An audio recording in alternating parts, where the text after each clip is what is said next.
Hello, everybody. You might be a little surprised to see this pop up in your feed. As always, I'm Mike. I'm Tom. There we go. We've never done that before. I think it might be something for us to do in the new season, since some people don't know which one of us is which. Um, uh, but to be clear, this is not the new season. If you saw this pop up on your feed, that doesn't mean season 3 has started yet, though it is coming. It is in the works. We're already talking to folks, and it should be in your feed soon enough. So, what is this? Well, we're doing a special bonus episode themed to the Palme d'Or, the top prize of the Cannes Film Festival. Why? Because our friends over at Podcasts Like It's 1999 are winding down. They were kind enough to have us on their show to talk about 1999's Palme d'Or winner, Rosetta, which has a lot in common with the films that Tom and I have been on their show to cover before. If you've listened to us on podcasts like it's 1999, you know if we're on, it represents quality, game-changing cinema. A lot of crossover. Yeah.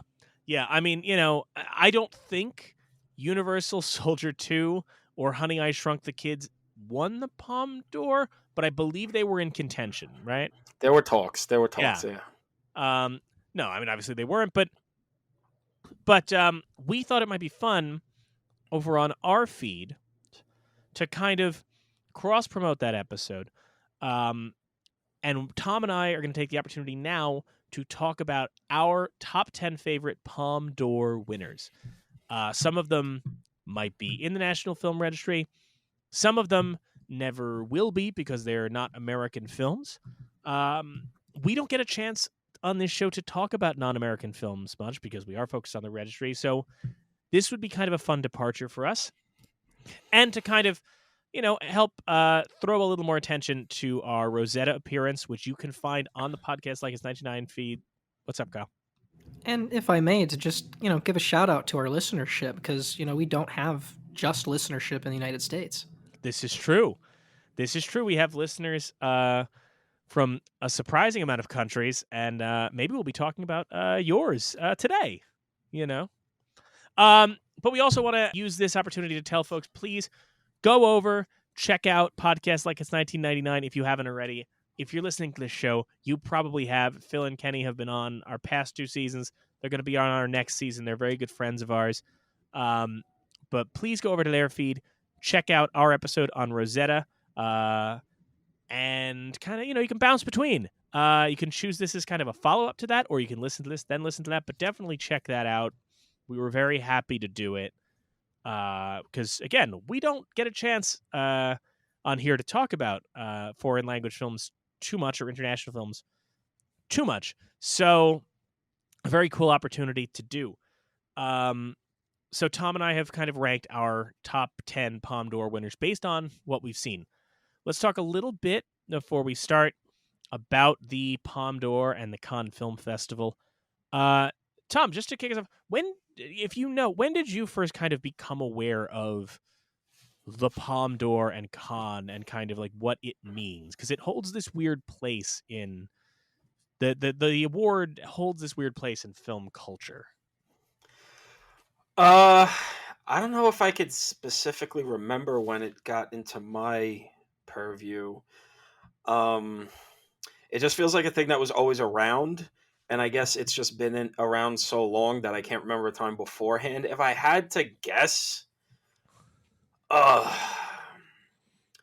was probably sometime around high school, because there is a movie that won the Palme d'Or when I was in high school that is going to be on my list, so I won't spoil it just yet, that I don't think I would have heard of if it didn't have that buzz about it.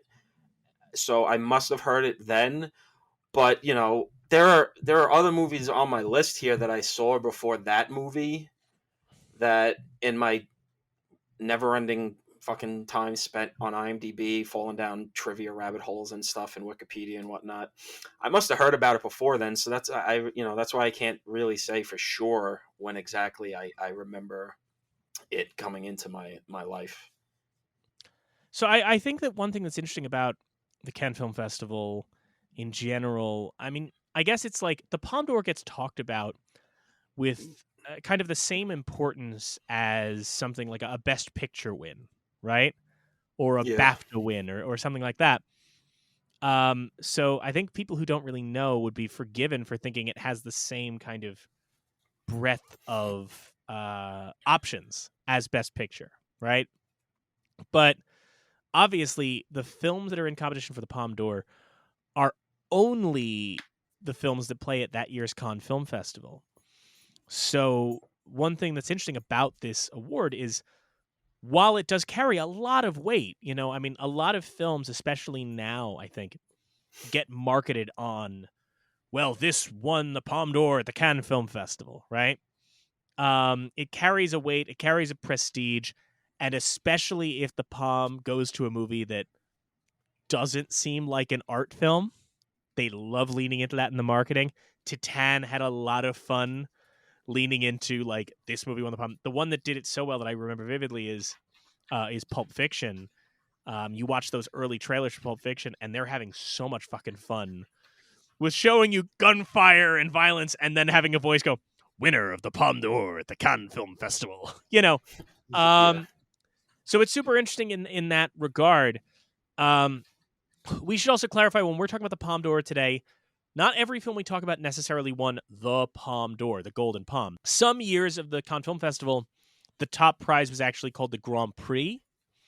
I think, just for clarity's sake, like from 1964 through to 1974, the top prize was actually referred to as the Grand Prix du Festival the Grand Prix du Festival International du Film.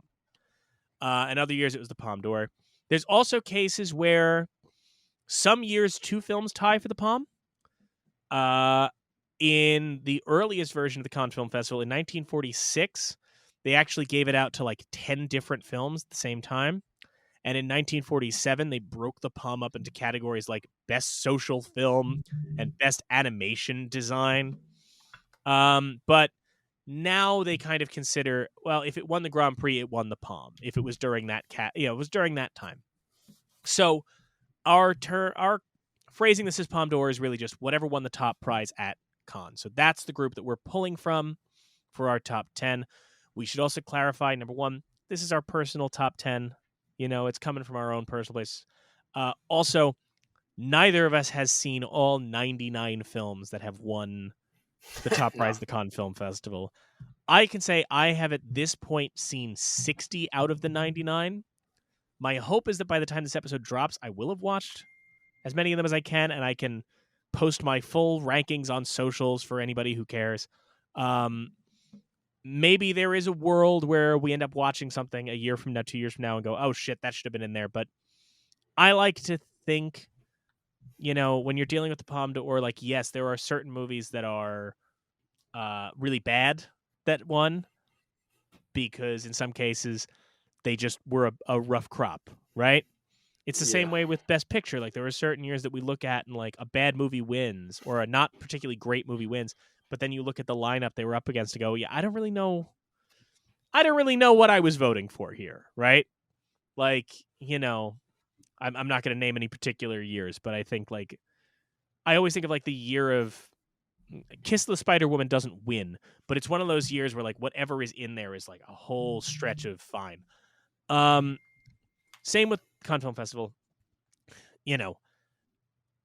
but at the same time, there are some canonical classics that win the Palme d'Or, like movies that are just the all-time classics. So I think it's safe to say, our top 10 likely not going to shift, but you never know. All of this is just spiel, rambling, ranting. But yeah, I think there's definitely a good chance. I mean, at least for me, because I haven't seen 60 of them. yeah, I've seen probably in the 20s. And just looking at some of the stuff that I have missed, I'm like, yeah, I could see myself like probably falling kind of head over heels for this movie or that movie or whatever. Um, I mean, it's definitely going to be interesting. I mean, I told Mike that I just bought one that was a Palme d'Or winner today that I haven't seen because, I just buy movies I haven't seen. Why not? But yeah, I mean, there's even with my limited exposure to all of these movies, there's some where I'm already just going to be like, I don't know what you guys are doing here. I mean, good attempt, but Yeah. big old whiff. Big old whiff. Yeah. I mean, like, so what we're going to do for this episode, just for a little fun, is we are going to start going through our top 10. What we're going to do is we're going to go back and forth. I'm going to say my number 10, talk a bit about it, and then Tom will say his back and forth. If a movie that I name is not in Tom's list, then we're going to talk about it when it comes up on mine, or vice versa. But if I name something and Tom has it higher on his list, we'll sort of table the back and forth banter until we get to its higher placement, if that makes sense. Just to clarify to anybody, you know, the way we're working this here. And obviously, if I've seen it and it's not in my top 10 and Tom names it, I'll say where I put it in my rankings, you know, so on and so forth. And then I think we're going to wrap up talking about, we're going to have Tom take a guess which movies that won the Palme D'Or are also in the National Film Registry, which is what we normally discuss here on You're Missing Out. You're Missing Out, a podcast about the National Film Registry, as our title now reads. And, you know, we'll talk a little bit, get a little more hype for season 3, but this is what we're doing. I think it's going to be kind of fun. It's a little off the beaten path. So I guess without further ado, we'll get into our top 10. Not a lot of suspense here, I would say, in terms of, like, Tom and I have known each other a long while. We know what movies we like. So I don't know if there will be a lot of surprises for each other. But I got news for you, Tom.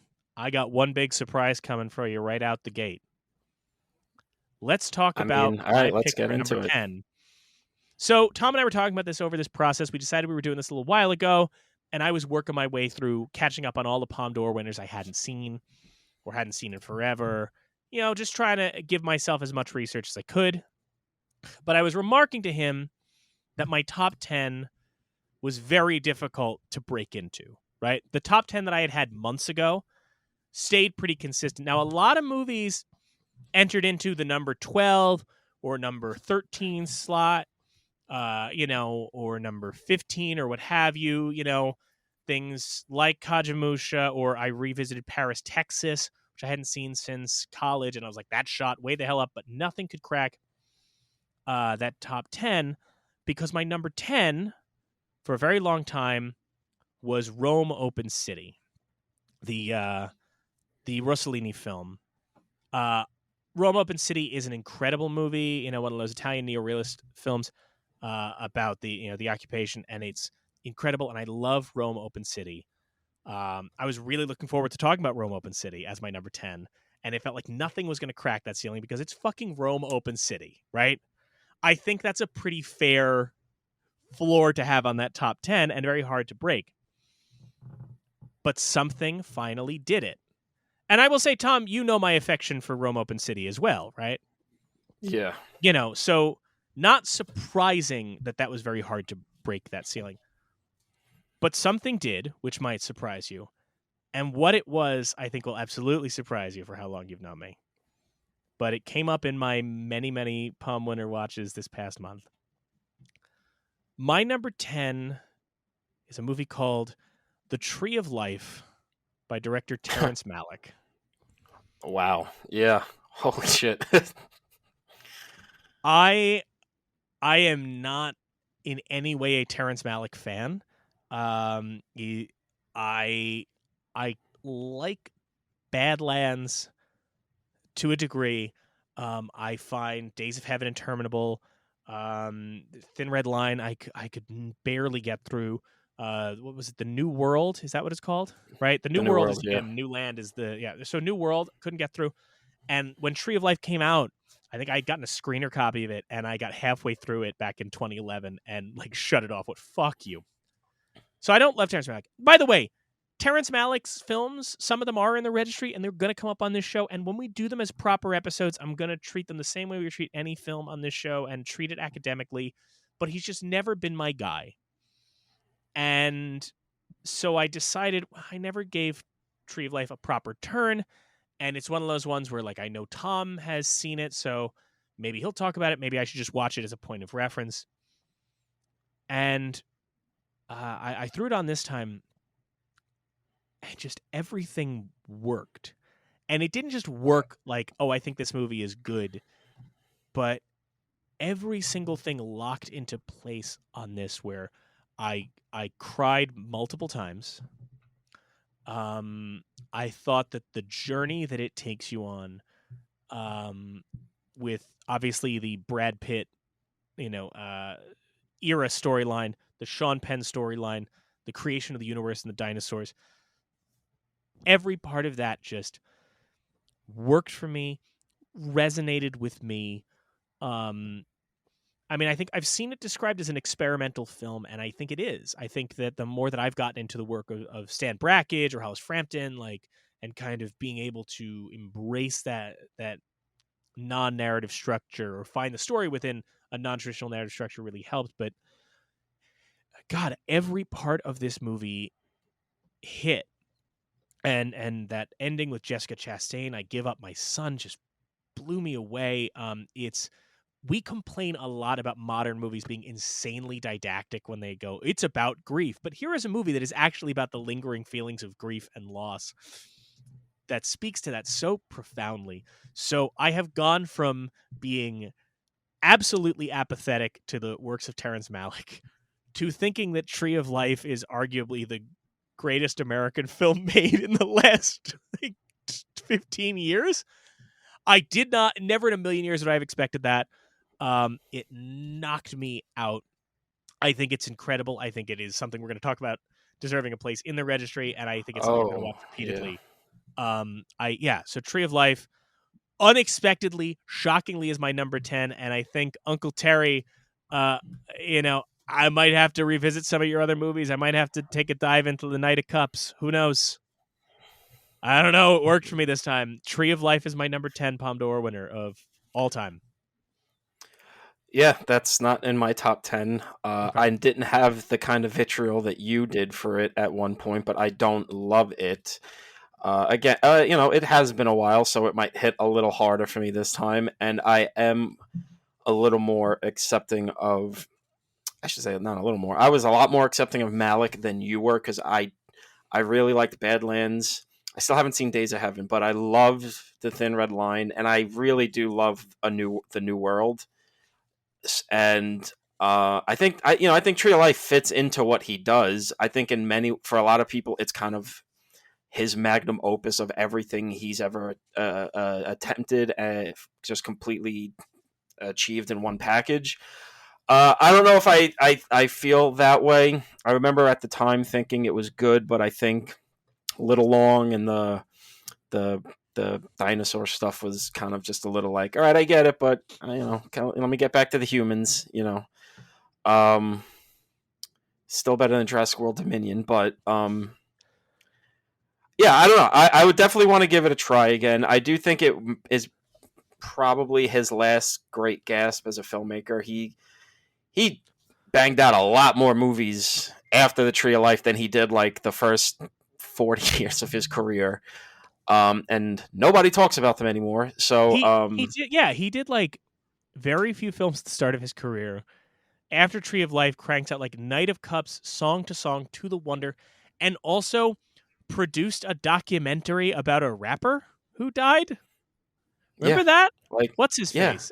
Kyle knows. Kyle knows what I'm talking about. Lil Peep? Is that it? Lil Peep? Oh my god, that's right. It's the Lil Peep, the Everybody's Everything documentary. I completely forgot about that connection. Yeah, shout out Peep. It was his birthday a couple weeks ago. Okay. See, this is the thing. That, what Tom just did, by all accounts, should be reclusive artistic filmmaker Terrence Malick's reaction to the concept of Lil Peep. But instead, he produced a documentary about Lil Peep. Like, imagine if we just fucking found out, like, before he died, Jean-Luc Godard made a documentary about XXX Tentacion, or whatever the fuck his name is. Jean-Luc Godard made a documentary on XXX Tentacion? I mean, maybe. Like, truly, maybe that's what the Image Book is about. I still don't fucking know. By the way, I made a lot of movies. The Image Book won a special Palme d'Or. We're not counting that. It wouldn't have been in Tom's list anyway, but we're just not counting the special palm for image, but it's got to be competitive. I just want to clarify. Yeah, okay. Let me just put it because it was a special award. There is no regular award where Jean-Luc Godard is ending up on my list, unless it's a list of Palme d'Or winners who I wish died earlier. I just had Breathless on earlier today. Sorry, Tom, I didn't mean to cut you off. If you had anything else to say about Tree Life. No, it's it's a movie I respect a lot, and of all the movies I've seen that are on the Palme d'Or winner list, there's only two I don't actively like, and The Tree of Life is not one of them. So it's not in my top 10, but it's still like a good movie that I would say people should watch because they might get more out of it than me, a Malick fan, or for someone who's not a Malick fan, it might be the thing that clicks the Lament Cube into place for them. It's funny you said I've watched 60 of them, and I only have 3 Palm winners that I actively dislike. So we're in the same boat with that in terms of like most of them fine at least. Yeah, I mean, I'm sure there's one that's going to be higher up in your 10 that we saw together that Yes. I don't really care for, but I'm still not going to be like it's bad. I'll say this, and we'll talk about it more when we get to it. I'll say this: if Tree of Life is one that you think like, you know what, now that I'm older, maybe I'd resonate with more. That's definitely one of them too. But before any further ado, Tom, what is your number 10? My number 10 is I don't have like a long preamble about how my rankings shifted because I didn't do any homework for this. I made my list like a month ago for Kenny and Phil, and then I didn't look back until we recorded today. So my number 10 is Barton Fink. It's a movie that I didn't see until maybe a year or two ago. It was something I was trying to get all the Coen Brothers movies like finally like knocked out on my list, and I have. So I've seen all the Coen Brothers movies, and there was a time I think around college, a little after that, where I said I was a little more apathetic on the Coens. There were movies I loved, but then there was a bunch I didn't really care for. But it's something where as I've gotten older, I would say I'm a big Coen Brothers fan, even though I have to add the caveat I didn't love their last 3 movies. Well, I didn't like Buster Scruggs. I didn't like Hail Caesar. What was before Hail Caesar? Was that Simple Man or No. Wouldn't that have been Llewyn Davis? Because you like Llewyn Davis. Oh yeah, that's okay. So yeah, so like Llewyn Davis was like the last time I loved their stuff. But like before that, the Spates where they kind of have like a bit of like 1 or 2 weird off ones. Well, I mean, the only time I would say they before Inside Llewyn Davis, their only off ones, in my opinion, at least, I know we differ on this, is I mean, not on these 2 movies, but on the other movies, is Lady Killers and Intolerable Cruelty, 2 absolute dog shit movies that should be lit aflame and put in front of Billy Madison's neighbor's house. I like the Lady Killers. And that is because you are a trash person who drives the car of a registered sex offender. Speaking of burning, I don't like Burn After Reading, so... Oh, I love Burn After Reading. Anyway. But having finished all their movies, I think their batting average is really high. I think they kind of, as a team, went out with a whimper, even though... Which one was it? Was it Joel who made Macbeth? Or Ethan? Yeah, I don't know. I don't know which one. The one who's married to McDormand, because she's in it. So she was in the house when he said, I'm making this movie. And she goes, sure, I'm not roaming around the Midwest in a van anymore, so I could do this movie for you. So having watched Barton Fink, it was kind of eye-opening to me because it felt in many ways like the most them movie they've ever made. It has a little bit of horror, a little bit of comedy, a little bit of crime, a little bit of like Hollywood satire that they love to do. It's a lot about storytelling. It's got some amazing performances. How John Goodman didn't even get nominated for this is a fucking crime. It looks amazing. Somebody did. Who? The fucking now I'm forgetting his name. The guy who runs the studio. The head of the studio. Yes. Barton Fink got like 3 nominations. It got, I think, costume, art direction, and then it got a supporting actor nomination for. I apologize to the actor. I don't remember his name, but the guy who plays the head of the studio who loves Barton until he turns in the script. That guy got a supporting actor nomination. It's a good bit, and I love everything about the movie. It hits in its satire of Hollywood and the system in a way that Hail Caesar just doesn't. It feels like they, in the 20 years between Hail Caesar and this movie, they like lost, I don't know, that edge to really nail Hollywood. Like it just felt perfectly attuned to what it was trying to say, and I love what it's saying about storytelling and all that. It's just, I wouldn't say it's my favorite Coen Brothers movie, because Jeff Bridges isn't stoned in it. But it's so good and so funny and weird and insightful, and there's really nothing else like it. And gotta be honest, I'm pretty surprised it actually won the Palme d'Or. Not because it's not good or they don't pick good movies or anything. It just feels so much more. I don't even know how to say it. Not obtuse, because they've picked weird, like obtuse movies before. It just feels so. I don't even know how to put it. It feels so American, so weirdly Midwestern American, like, and it's about movies, but it's not particularly like back patty about movies the way awards give movies about movies awards. I mean, it's. I mean, if I guess if you're gonna pick one of their movies to win a Palm, I guess it would be this one. But, yeah, I don't know. I love Barton Fink, and I think it's great. I have never been a huge Barton Fink guy. I knew you were going to pick it. And I knew you were going to pick it because, and I'm sure you don't remember this, on our very first episode, Barton Fink was your first ever registry pick. Was it For our really? Sunset Boulevard episode, you picked Barton Fink. Good pick. Yeah, I've never been a huge Barton Fink guy. In my rankings of the 60 I've seen, it's number 41. It lands in between Dancer in the Dark and Friendly Persuasion. Tom said if he was going to pick a Palme d'Or winner for the Coens, it'd be that. I will say for me, I would give them, if I was giving the Coens a Palme, I'd go like 2 or 3 years later, and when Fargo is in competition, I'd give it to that. Interesting fact about 91, it's a weird year. You want to talk about American films? Jungle Fever is in the Cannes Film Festival that year.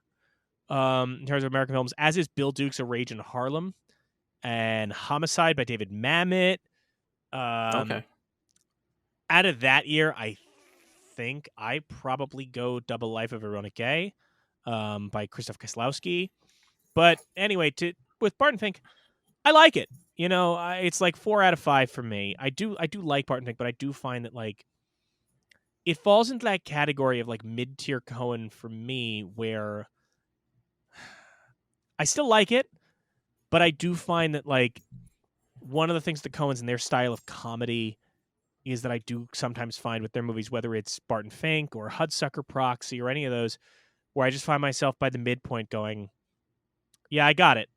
I got I got the joke. I got what we're doing. It's a little bit like my problem with Hail Caesar is I feel like every joke in Hail Caesar goes on for like 10 minutes longer than it needs to. But I like Barton Fink. I don't have anything against the film, to be clear. It's ranked low mostly because we're talking about a lot of these movies are canonical classics. But I did revisit it this year because I had a feeling Tom was going to pick it, so I wanted to give it another shot. I think Totoro's great in Barton Fink. And you do kind of see the seeds of what that movie... That movie plants some seeds for a lot of other things. I think you don't get adaptation without Barton Fink. Things like that. So I respect it. I'm not against it. It's not as high for me as it would be, or as it is for you. I also want to clarify for folks listening.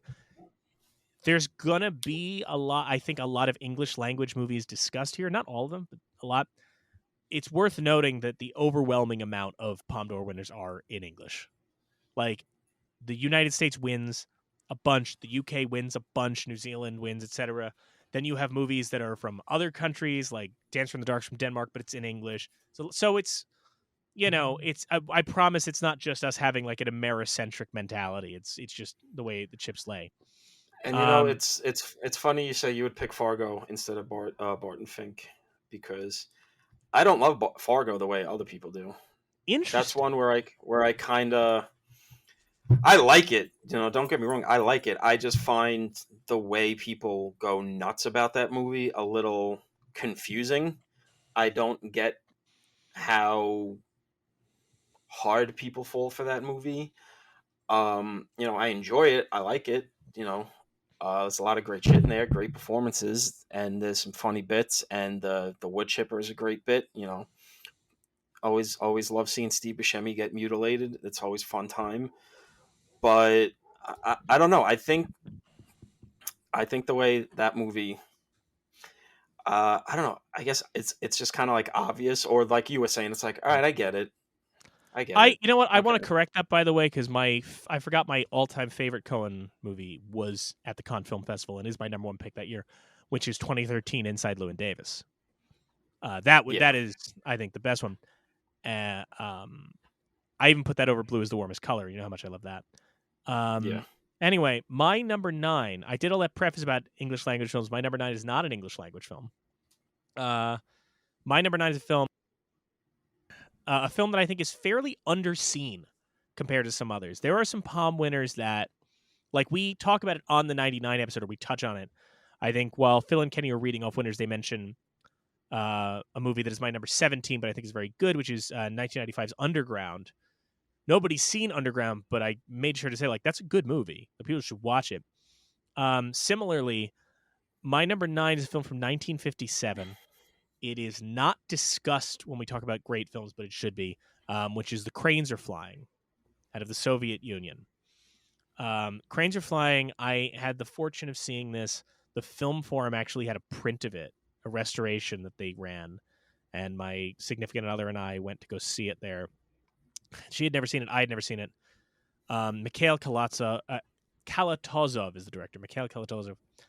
And it's World War II shown from the Russian perspective. And obviously, a thing that barely gets remarked upon in the West is how much Russia suffered and lost during the war. Yeah. And so it is amazing to see it from that angle. It is a deeply moving film that has some extraordinary visual sequences in it, I guess, as you would come to expect from Soviet filmmaking at that time, but I don't want to spoil it for anybody. But there's an incredible sequence during a bombing with shattered glass and waving curtains, and a running motif about this girl and her stuffed squirrel, her Bielka. It is a deeply moving and deeply humanist film. It doesn't get brought up when we talk about the greatest films. It doesn't get brought up when we talk about the greatest war movies. And I think even in cinephile circles, when they talk about Russian movies, they're typically talking about Andrei Tarkovsky, who I love. But Cranes Are Flying is an incredible movie. It deserves to be in the conversation. And anybody listening to this, if you have not seen Cranes Are Flying, it's part of the Criterion Collection. It obviously did win the Palme d'Or. Seek it out. I highly recommend it. You won't regret it. It's an incredible, incredible work. I haven't seen it myself. Obviously, I would like to, as it's on this list. So I would definitely like to get to it at some point. But it's pretty funny to talk about foreign language movies leading up to number 9, because my number 9 is a foreign language film, not in English, and it's even further from the white bread land of Russia and us pasty folk, because my number 9 is one of my favorites from one of my favorite directors of all time, a man who I think is pretty much got a perfect track record. My number 9 is Kagemusha from Akira Kurosawa. I think it is. I mean, when you look at this guy's fucking career and the fucking unrelenting string of bangers this guy has made, but then there was like a fallow period where he wasn't getting work. And the work he was doing was great. He made a movie in Russia, which I just bought, and it should be coming any day now. Yeah, should be coming any day now. Can't wait to watch that one. But even that, had presence at all sorts of award ceremonies. It was a big, the guy was still doing good work, but he was difficult. He made long movies. He ran up budgets, all this shit. So he wasn't getting work. So it took the little handiwork of fellow filmmakers, George Lucas and Steven Spielberg and Francis Ford Coppola, to throw their money together and say, "Hey, this guy inspired the shit out of us. George, quite literally, with Star Wars. Let's get this guy money to make the fucking movies he wants to make." And the first thing he does with that backing is make Kagemusha, basically his Prince and the Pauper. But being that it's Kurosawa, it is like the coolest fucking thing in the world. It's one of the most beautiful movies you will ever see. I mean, it's not to say that the movies he made back in the day in black and white weren't good looking movies. They were gorgeous movies. But when you see what he's done, what he got to do with color and widescreen filmmaking, you just go, fuck. It's almost like when we talked about on the searches, you go, man, John Ford really, when he had color and a widescreen palette, you're just like, man, nobody was able to do it. Imagine if he did that 20 or 30 times instead of black and white square photography 20 or 30 times. I think this movie is, like, honestly a mind blower. And if it wasn't for like Seven Samurai and maybe, and Seven Samurai and High and Low, I think this and Ron would be like my 1 and 2 Kurosawa movies. Okay. I think this last stretch of his, with the American backing of Lucas, Spielberg, and Coppola, and all those guys, and Scorsese, with Dreams, I think he made some of the best movies of his entire career, and I think this is an unbelievable movie, and I'm really glad. It won because unless my eyes deceived me looking through the list, this is the only time a Kurosawa movie won. Correct? Mm-hmm. Yeah, and it couldn't have happened to a fucking. I mean, it could have. There's like 2 or 3 I said are better, I think, than Kagemusha, but couldn't happen to like a cooler fucking movie with a great backstory of the men he helped inspire, who then changed Hollywood, paying it forward and letting this master make some more movies before he passed on. Also, love the backstory of Ishiro Honda. Quits filmmaking. He was the Godzilla guy, but Kurosawa's like, no, you're a great filmmaker. Like, you did good shit. Your monster movies like were good. Like, work with me as my co-director because I'm kind of losing my eyesight. Like, help me out here. So I love that little bit of just like on this one movie, like all kinds of different elements of the film world coming together to make a movie and make a great movie.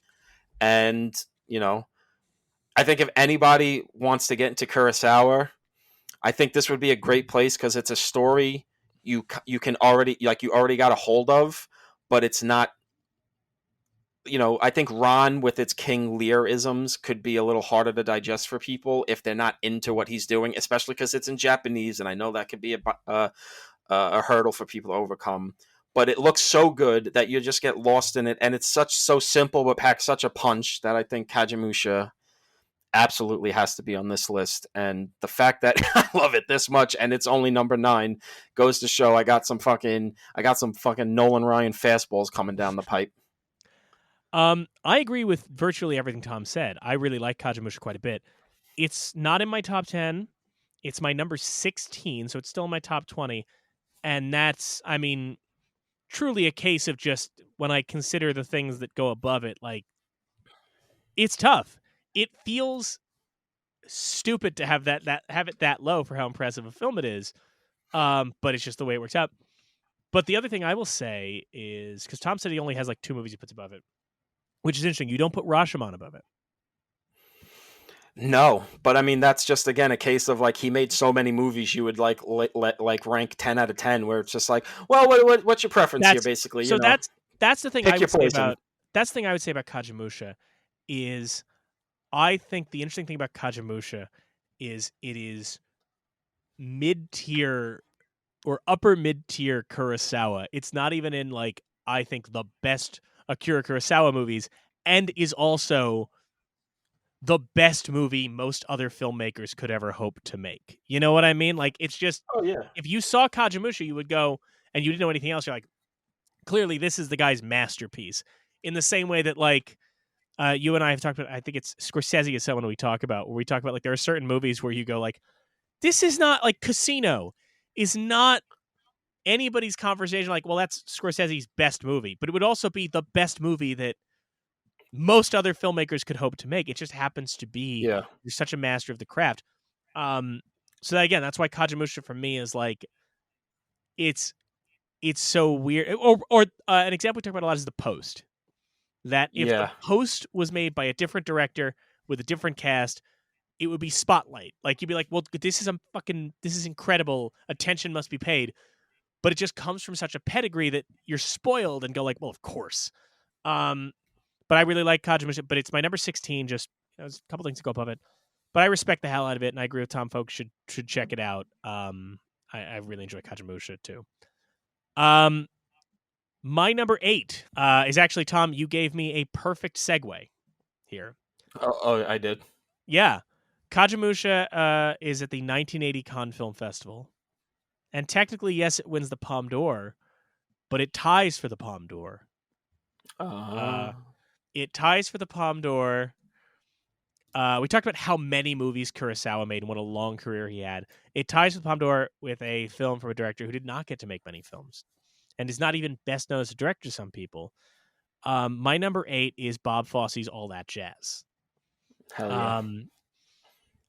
I love these kind of director buildings Roman films. You know, All That Jazz is kind of Bob Fosse does 8.5, except instead of Fellini seeing himself as a fanciful man-child, Bob Fosse sees himself as just a chaotic agent of destruction that just ruins the lives of everyone around him. Just a drug-addicted sex maniac. Yeah, I mean, it's an incredible movie, and I think that when you look at Fosse's career, like he makes Sweet Charity. He makes Sweet Charity, which is a fine enough film. Cabaret, I mean, he wins Best Director for Cabaret, establishes like this guy, you know, I should say he wins the Oscar for Cabaret in the year that The Godfather wins Best Picture. And I think there's a question in some people's minds, maybe like Cabaret is an impressive film, but like the question is Bob Fosse actually a great director, or did he win this Oscar because, oh, it's kind of cool this choreographer can also direct? Lenny is a bit of a mess for him, but then All That Jazz comes along and there is zero argument. This man was an auteur. This man is a master of his craft in filmmaking. An incredible Roy Scheider performance. Incredible editing, which doesn't get talked about enough. Just a remarkable film. And I think another thing that appeals to me is one thing I always like in art. I think about a lot, and this is the analogy I have, is I always love the feeling, the image of like, I think of a conductor, right, who is on stage just going, and you just see the arms flailing and the sweat dripping, and by the time they finish conducting the symphony, they look like they're about to faint. You know, it's the artistic equivalent of like they left it all out on the field. All That Jazz is a movie where he left it all out on the field. All That Jazz is a movie that when you watch it, you kind of, you know, you forget that Star 80 happened. You almost believe that Fosse ended like the movie did, which is he just fucking dies at the end, because you're like, what else did he have to give? What else was in the tank? He left it all out on the field. So with that and all that preamble, my number 9 is All That Jazz. I'm sorry, my number 8. Yeah, my number 8, All That Jazz, Bob Fosse. Your number Star 80 is All That Jazz. Yeah. We'll be talking about this later. Okay, yeah. I thought so. So we'll just we'll skip to my number 7. Oh no, sorry. Well, you just tell me your number 8. Of course, we'll skip to my number 8. God. Kyle cut all way to be a selfish fucking Bob Fosse over there, hogging all the attention. You bitch. It's been a long day. All right, so my number 8 is a movie that I subtly referenced earlier, of a movie I saw in high school that could have been the movie that got me into the idea of the Palme d'Or being a thing that existed in the world.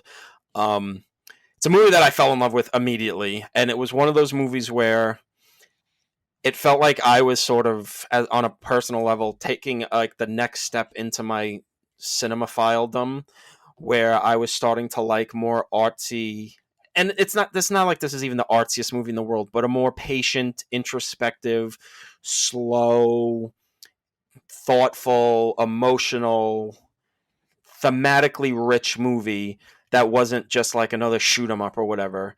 This is like me taking the next step. And it's a movie that it pisses me off. Fucking, it's been like 15 years at this point, and I still don't have a home video release of this movie. And I want it so bad because it's one of my favorite movies of all time. Even though it's number 8 on this list, which again got some real heaters coming. But it's The Wind That Shakes the Barley. It's a movie I love. I love it so much. The story of two brothers getting caught up in the IRA revolution in the early 1900s, and just the sort of beautiful, tragic trajectory these two go on, where one is super into the revolution and the other isn't, but gets swept up because his brother's in it, and then the tables turn, and you just watch this almost Shakespearean tragedy unfold amidst a historical event, and not even an event, an era that just defined a nation, that defined the world, that still has lingering effects to this day, that's still dividing people to this day. And the way Ken Loach handles this with such a deft touch, it's so fucking masterful. And Cillian Murphy in this was, honestly, I honestly maybe saw this because, the fucking Scarecrow was in this movie. And I was like, okay, yeah, sure. Cillian Murphy, great. Let's see other things he was in. That's why I saw Sunshine, the Danny Boyle movie. But this movie is just so fucking good. And I haven't seen any other Ken Loach movies, but I honestly like knowing what I know about Ken Loach and how he can be a little bit of the working class kind of guy, where his whole movies are just screaming about, the poor and all that. This is just such a subtle, just thought-provoking movie that I feel like it would have been easy for this movie to really like pick sides between the brothers on each side of the spectrum, where they, from the beginning to the end. But I feel like it really kind of doesn't. It feels like you get why each brother does what they do throughout the movie. And, I've said it on the show before, and Mike knows this. I got a thing about movies about brothers, and I'm a big fan of the IRA.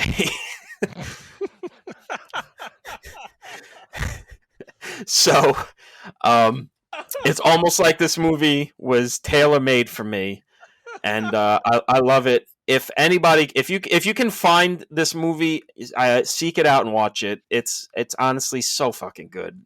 I really love this movie, and I hope Criterion one day can actually get a hold of this movie and put it out, because I think more people need to get their eyes on it.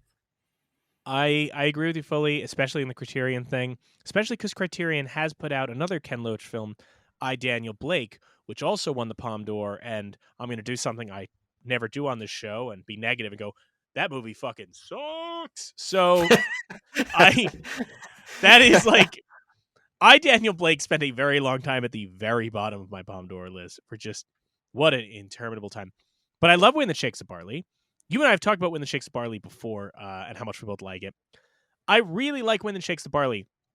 So please understand, when I say that on my list, it's number 34, I need you to know that is because, but think about the fact that it is sandwiched between MASH and Sex, Lies, and Videotape. Just to give you an idea of what we're dealing with, especially as you dive into these movies, the Palme d'Or winners, and you find that like weird mix of like canonical classics and like, oh, why is no one talking about this? When That Shakes the Barley is one of those. It's not a canonical film. It's not something that gets talked about all the time, but it should. It is one of those movies that like it wins the Palme, and you're like, why is this not in the canon? Why is this not something we talk about as one of the great films of its time? So I really like When That Shakes the Barley as well. I fully agree with you there. Yeah, like I said, it really, really annoys me that this is not an easily accessible movie, and I don't know why, because plenty of his movies have gotten in the Criterion Collection. They're easy to find, like on streaming on the Criterion Channel or other like art-based streaming services or what have you. So unless there's some weird fucking like rights issues where like multiple countries backed this movie and they're just like, no, you can't release it. No, you can't release it. Fuck you. Fuck you. Like the movie itself became like the territories between Northern and Southern Ireland. So I don't know, but I really hope someday somebody actually gets a hold of this movie because it's so fucking good. My number 7 has been alluded to already. And it's one that Tom had to know was coming because I just love this movie so much. I love it so much. I have a representation of it next to me. This is an audio medium, so nobody else will know this. But I mentioned seeing Cranes Are Flying at the Film Forum. This is another movie I saw at the Film Forum when it was in its run. Tom and I saw it together. Yeah. And it just blew me away. And I actually have next to me a giant foam board of the poster. I've had it for almost a decade now. I have no idea where I'm ever going to put it. It's the giant face of Jean-Louis Trintignant staring at his dying wife because the movie is Michael Haneke's Amour. That is my number 7. I'm a fan of Michael Haneke anyway. Das Weißband is number 18 on this list. He's won the Palme D'Or twice. Das Weißband, or the White Ribbon, and Amour. I know some people for the White Ribbon. But Haneke, just an incredible filmmaker. Amour blew me away because, well, for a number of reasons. I think the performances are extraordinary in that movie. But I also think, I talk a lot about, what I don't like in movies. And what I don't like in movies is a lot of posing and a lot of, I guess, artificiality. Not like I'm a neo-realist, but I always think about a professor we had in college who, when we watched in class Goodbye Lenin, he talked about, he goes, I see so many movies about guns and about hitmen. How many of you have ever held a gun? Every one of you has a mother. Why don't I see movies about mothers? About kind of that sometimes it feels like it's a lot of bluster in what people talk about. And it's not coming from a sincere place. It's not coming from sincere emotions. Amour is incredible because while it's easy to dismiss Haneke as a detached filmmaker, you can't watch something like Funny Games and be like, well, of course this comes from a deep and sincere place in his heart. Of course not, Even Cachet or White Ribbon, which are like his meditations on evil and guilt, come from a detached place, come from a bit of a scornful place. Amour is entirely sincere in it's him grappling with the death of his parents and grappling with the idea of death in general, and not in a dramatic way, not in a way that allows somebody to detach. I think that and we talked about this, Tom and I were on a different podcast recently talking about horror and the problems with horror and how people maybe don't want to confront things that make them feel bad, and how modern art consumption seems to be about, when people talk about, trigger warnings, it just feels like sometimes people are trying to avoid anything that makes them feel bad. Amour is the ultimate feel bad movie, not because it's doing anything gothic or dark or like, I'm going to show you children getting murdered. It's just the absolute reality of we all get old and we die. Our bodies stop working and we die. It is a thing that nobody wants to think about. It is a reality that we all face. Nobody ever wants to think about this. And this movie is graphic from the start of bodily functions failing, people struggling. It is a hard fucking movie to watch, which I think makes it such a daring thing to do because it is asking people to confront like one of the few things that we actually legitimately do not want to think about. It's, in a way that there's a difference between, when you're talking about war movies, there's a difference between like the kind of American Vietnam movies that are full of music and montages and all that, and then something like Come and See, which is just like, no, fucking deal with this. This is sad. This is bad. Or we talked about last season, All Quiet on the Western Front. There are some stylish shots, but All Quiet on the Western Front just hits you with, this is bad. And not, oh man, but the government, or no, fucking this is bad. People die. I'm going on and on because it hit me so profoundly that I get that the movie just is willing to tackle an actually uncomfortable idea instead of a needlessly provocative uncomfortable idea. You know, Tom and I talk about there are certain filmmakers we both don't really like. I'm not going to call them out by name, but like who are like, oh man, I'm doing transgressive shit. And you're like, no, you're not. You're doing things that are going to piss off uptight squares and that are going to get you applause from the people around you. Whereas Amore is so impressive to me because it's literally going, I'm going to make you confront the thing that nobody wants to think about.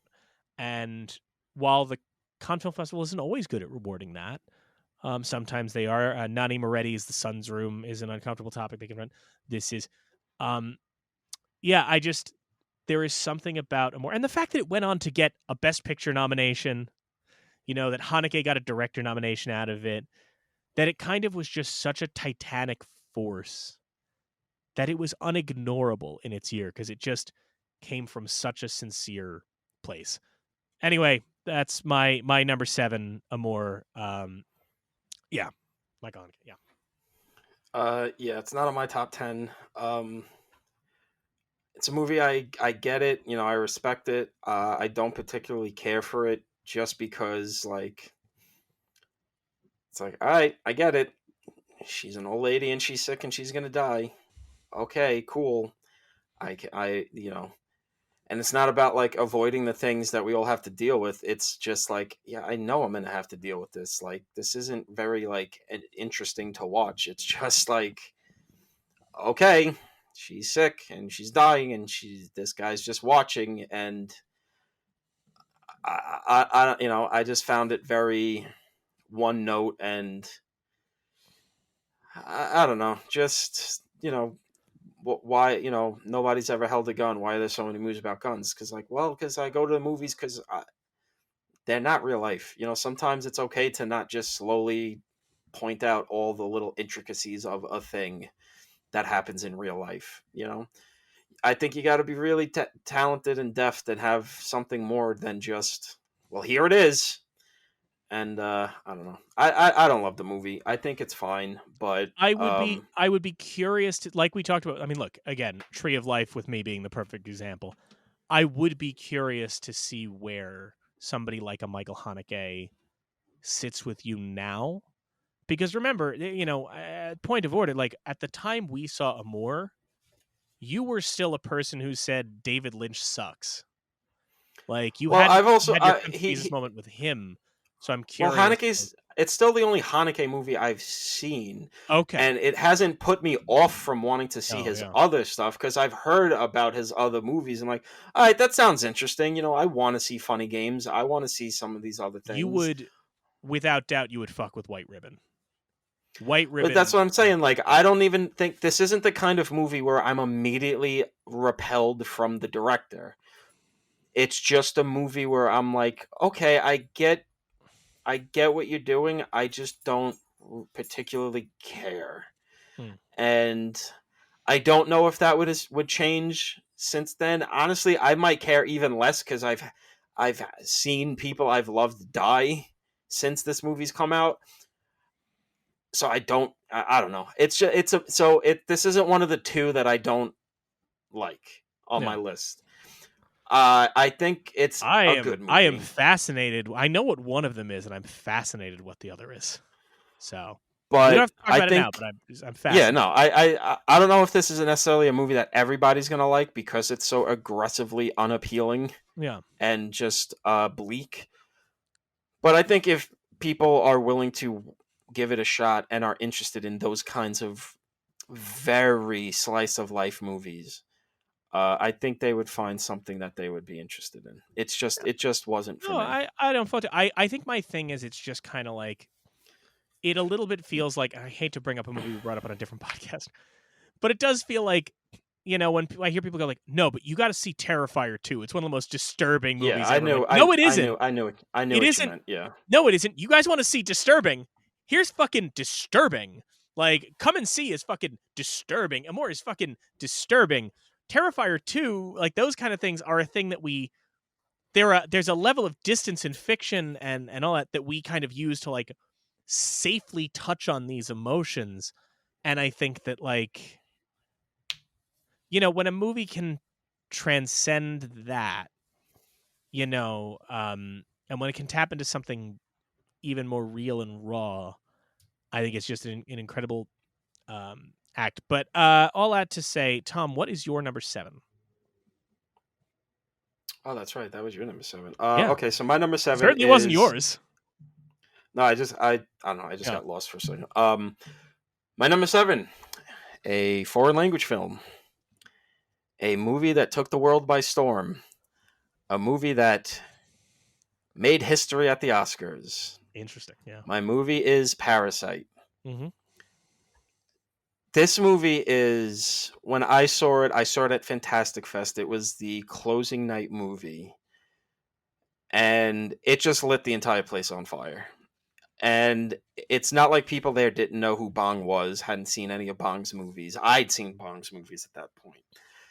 But it's just being able to see this guy time and time again tackle similar issues that have interested him his entire career in a new package that manages to surprise you. Like every 15 minutes, this movie just turns on a dime and you're like, wait, what am I watching? And it never feels contrived. It never loses track of anything. It all feels like a natural progression. The themes hold up.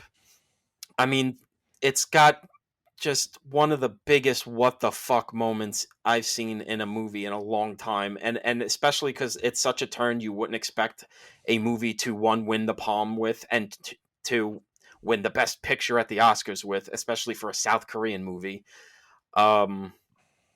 I also just love that it's a movie that, I don't want to say accidentally, because it almost feels like it was trying to do this, but kind of accidentally had a lot of rich people show their asses with when they were talking about this movie, where they were talking about, the people they were doing. That rich family did nothing wrong. Like, why are they being like that? And it's just like, ha ha ha, you're not getting it, you stupid fucks. Go by Twitter. It's just so wild and insightful and beautiful and crazy and tragic and just, it's for a movie that quite literally does a movie about the haves and have-nots, about the people that are on top crushing the people that are on the bottom by literally having the rich people live on top of a hill and the poor people live at the bottom of the hill as they're getting completely submerged in shit water. It manages to not be didactic, which is kind of like the amazing thing about the movie, is that it's in many ways not subtle at all, but in so many ways clearly people aren't getting. There's a lot of people that just don't get the point of the movie and how insightful Bong is about the state of the world and class and all of that. While again, never turning the rich people into cartoonishly evil characters, and never turning the poor people into the noble heroes that just need a clean break. Like, that family, that poor family, they're kind of shitheads. They are kind of dicks. I mean, the mom literally drop kicks a woman down a set of concrete stairs to protect her family's job. Pretty fucked up. The rich family, they do love each other. They're nice to each other. They, in their dickish ways, they're trying to be nice to this poor family, but they're still dicks because they're rich. They're just detached from reality. It's just a fucking amazing movie, and everybody needs to watch this movie. Go watch it now. Shut this podcast off. Go watch it now, you fucking fools. I agree with you 100%. Parasite is very high for me. It's my number 14. So it's just out of my top 10. And I should note, like, for a very long while, it was 12. Like, I'll just show my hand here. When Rome Open City was 10, like when I first started this list, when Rome Open City was 10, it was just and it's, I don't think it's going to come up, but Jane Campion's The Piano was number 11. Parasite was number 12. And that was like a very strong kind of firewall of, you got to be something real special to blow past these three. Yeah. The only reason it's number 14, Tree of Life took 10, and another movie I think is not in my top 10, but I suspect is in Tom's, so I won't talk about it too much. I rewatched and came in at number 13. I really like Parasite. I admire the hell out of Parasite. Its Oscar win was historic. I love everything but Parasite. Parasite, I think, is extra interesting to me, not just because of the history it made, but also because my relationship with Bong Joon-ho is a little complicated in terms of, I love Memories of a Murder. I think Memories of a Murder is exceptional. The Host, I have never been a fan of The Host. Like, that one has never really worked for me, despite loving kaiju movies. The Host never really landed with me. I always found it a bit messy. I like Mother, really like Snowpiercer. Okja, I'm fine with.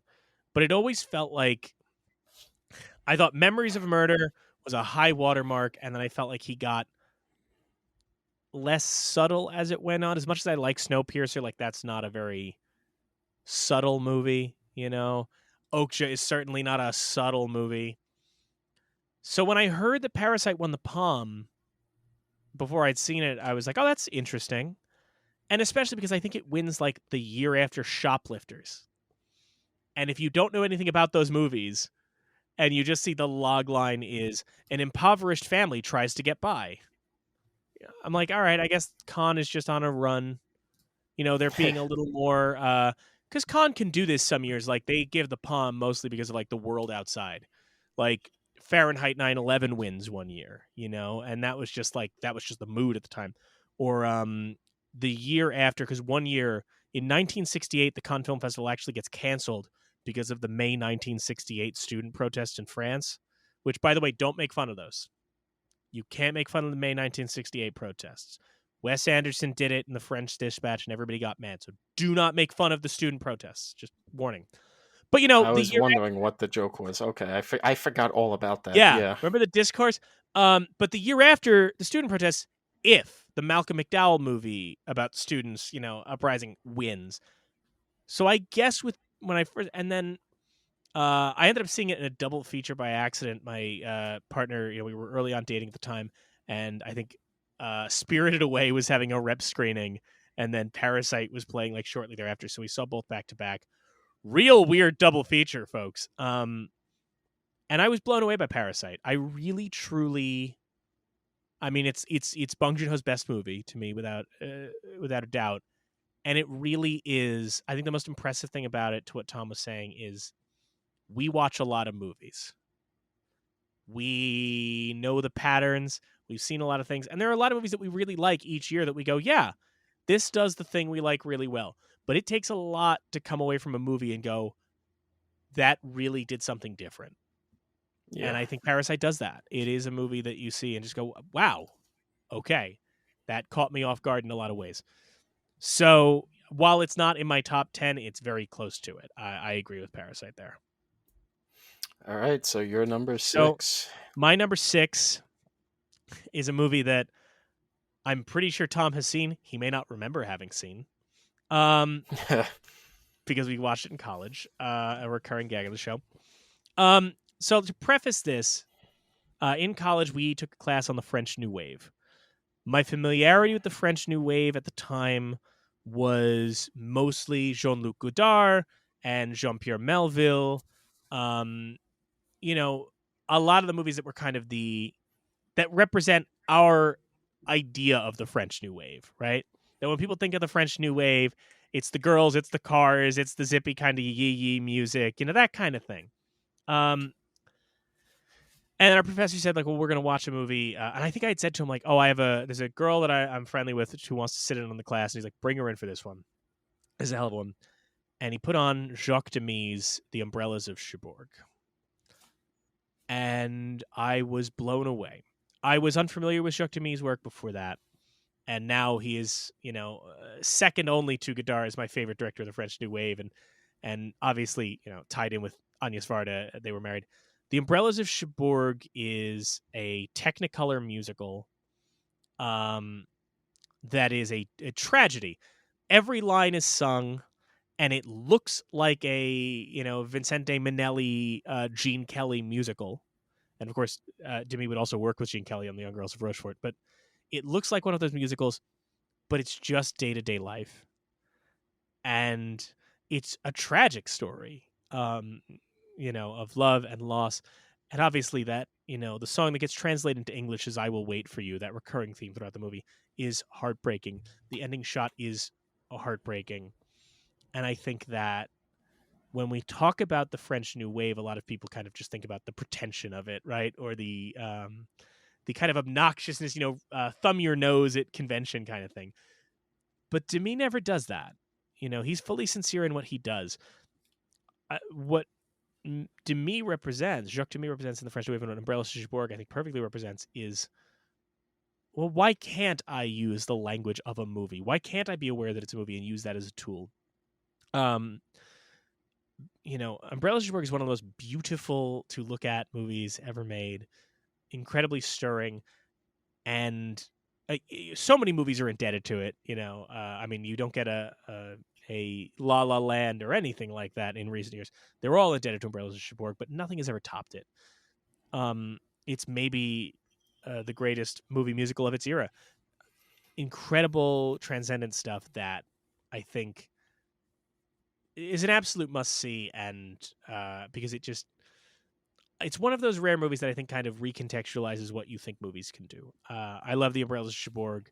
It maybe is even, if I on a given day, it may even be higher for me. Just incredible stuff. So my number 6, Jacques Demy's The Umbrellas of Cherbourg. Yeah, so I really can't speak on this because we saw it in college and I can't really remember much about it. I honestly might not have been there for the first day they showed the movie in class or whatever, or I just wasn't paying attention. It is a movie I do want to get back to. I do want to get into Demy. A lot of that does stem from the way Mike and other people talk about Umbrellas of Cherbourg, and a lot of people, a lot of podcasts and whatnot I was listening to around the time Once Upon a Time in Hollywood came out, talked about how that movie has a lot in its DNA shared with Model Shop by Jacques Demy. Yeah.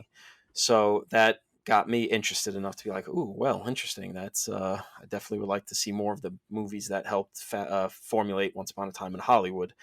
So can't really speak on it in any way, negative, positive, what have you, other than to say I do want to see it in my new grown-up shell that's still also incredibly immature and useless to the world. So Young number Girls 6, Rushmore, you correct? should also see too.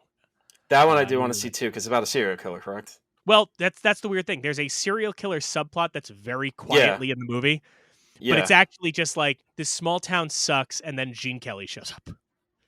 Hey, listen, I'm always down for rules. Gene Kelly showing up. Young Girls Rushmore, it's so good. Yes, number 6. The Cherbourg was my number 6. Okay, so my number 6. It's an interesting movie because depending on the day and my mood, it might very well be my favorite movie from this filmmaker. But no matter what my mood is, one can't help but look at this movie and not see what a titanic, insane undertaking it was. Such an insane undertaking that it spawned a documentary about the making of it that may even be better than the movie itself. A movie where we watch the director try to wrangle this massive movie as he loses his fucking guinea mind. I am talking about Apocalypse Now, a movie that is so crazy. A movie that had such a wild history before it even got made, and then the movie itself is wilder than the history of, oh, hey, so John Milius wrote a movie about Vietnam, and yeah, sure, George Lucas is going to make it. Oh, he wants to film it in Vietnam, cinema verite style, to get that sort of, George Lucas, I'm a documentarian, but I make movies about aliens kind of thing he keeps just always trying to do, but never did. It's like, oh yeah, sure, that's crazy. Never gets made. Okay, what are we gonna do? Oh, give Francis the script. He just had, 3 movies basically win Best Picture and get, the film world to explode all at once. Great, awesome. Let him do it. He's got the juice. And oh boy, did he use all of his juice to make this movie and then some, to the point where he was a withered fucking husk when this movie ended. And for a movie that works, you can feel the mania and insanity pouring through every single frame of this movie. It is not the most accurate movie about Vietnam and the experiences of being a soldier in Vietnam. No doubt about that. It's too fucking wild and silly and poetic to be accurate to the realities of fighting in Nam at the time. If you want that, watch Platoon. But no movie gets how Vietnam really just felt like this insane thing that tore the world apart, and the seams of the world were falling apart around us, and we're going further and further into the depths of hell, and we don't even know why. And Fat Marlon Brando's there shit talking us in scat poetry, and I don't know what he's doing. And Lawrence Fishburne's 15 years old. Why is he here? Martin Sheen's having a heart attack on screen, and he cuts himself on glass. And it's Dennis Hopper's just doing drugs on screen, and just being like, "Yeah, man, he's like God, man. He's like the God of Vietnam, man." And then it's a movie that shouldn't be as watchable as it is. It's a movie that shouldn't have been a pop cultural phenomenon the way it is, because it is so arty, it is so crazy. But you could show this to anybody, the least film going person in the world, and they'd be like, "Wow, that was fucking crazy. I like that." And taking a fucking Joseph Conrad novel about just riding a boat through Africa and then making it this acid trip through the gates of hell in Vietnam. It shouldn't work, man. It really shouldn't fucking work. But fucking hell does it work. And as much as The Godfather 1 and 2 are two of the greatest movies of all time, I honestly think I kind of like Francis when he's going a little off the fucking rails and just taking wild swings, which is why it's like, fuck, it's either this or like Dracula, or fucking, like, I just love when he's crazy and colorful and just doesn't give a fuck about being respectable. I fucking love Apocalypse Now. And yeah, it's a fucking great movie, man. All right, here's going to be where I show my behind a little bit. Please talk about there's children. We talk about on this podcast because when we're talking about our films in the National Film Registry and we're doing our usual episodes, we always talk about, like, we're talking about why it's important, right? And that you don't necessarily have to love every movie, but you have to recognize why it matters. A thing for me is that Apocalypse Now has always been a movie that I appreciate what it does, and I have nothing against it, but for whatever reason, no matter what cut I watch, it never gets over the finish line for me.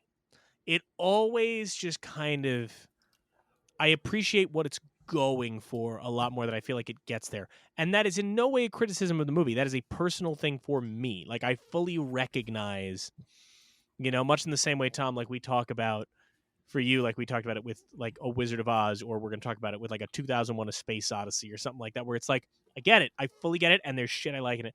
Never gets there for me. At the same time, like, I recognize its importance and the good stuff in it so much. It's number 27 for me.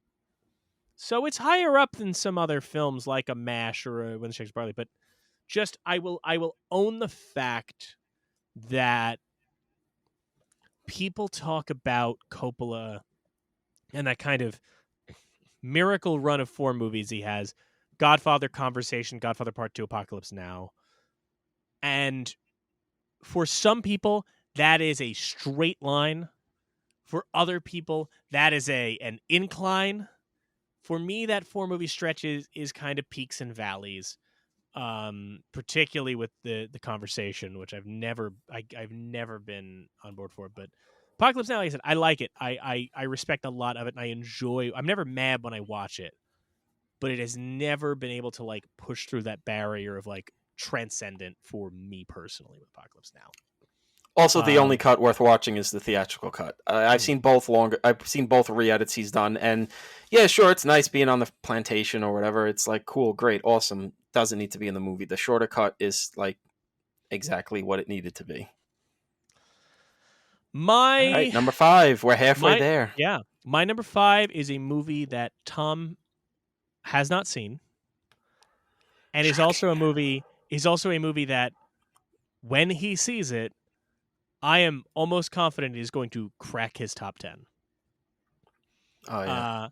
It is a movie that I had no expectations for when I first saw it.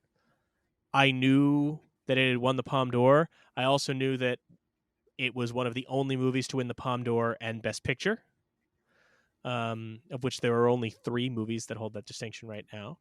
And I also knew it as the shortest Best Picture winner ever because it's a tight 90 minutes. But when I watched it, it's a perfect example of, there's certain things with movies. We were just talking about Apocalypse Now, right? And while I'm not the biggest Apocalypse Now fan, like the one Coppola makes right after that, One from the Heart, I love. And that's the kind of movie that's big. And I love a movie that just goes so big and so out there and just like does something that only a movie could do. But there's another type of movie where the magic trick is that it has so little. Sometimes it's only got one set. Sometimes it's just 2 people talking. And if it can wrangle the same emotion out of me with that, I think that's incredible. I'm talking about Marty. It's a movie by Delbert Mann, which is not like a well-known directorial name for people. It stars Ernest Borgnine, not exactly what anybody, not exactly in the conversation today is like a master thespian. And the thing about Marty is, I talked about like Parasite and how its log line is, an impoverished family tries to get by. And you're like, that sounds not very interesting. And then you watch it and you realize it's about so much more, right? And it's doing so much more. Marty's log line is Marty is a 34-year-old unmarried butcher. He can't find a girl. Finally, he meets a woman he likes, but she's unattractive, and his friends rag on her for wanting to be with an unattractive woman. That's the log line. And the amazing thing is that's the movie. It's 90 minutes of that. There's no higher stakes. We were talking about guns in movies where there's no guns, there's no fights, there's no anything other than just a guy getting clowned on by his friends for the woman he's attracted to and him deciding whether or not to leave this woman who he cares for because of the pressure of his mother and his friends. It's that for 90 minutes, and when you get to the end of it, you are in tears. It is an incredible humanist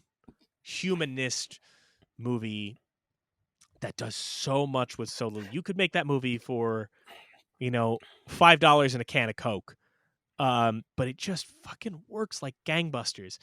Incredible film. And it's my number 5, and you've seen the ones that are below it. I rank it highly here. I rank it highly amongst the Best Picture winners. I think it's just an incredible work of American filmmaking. So my number 5 is Marty.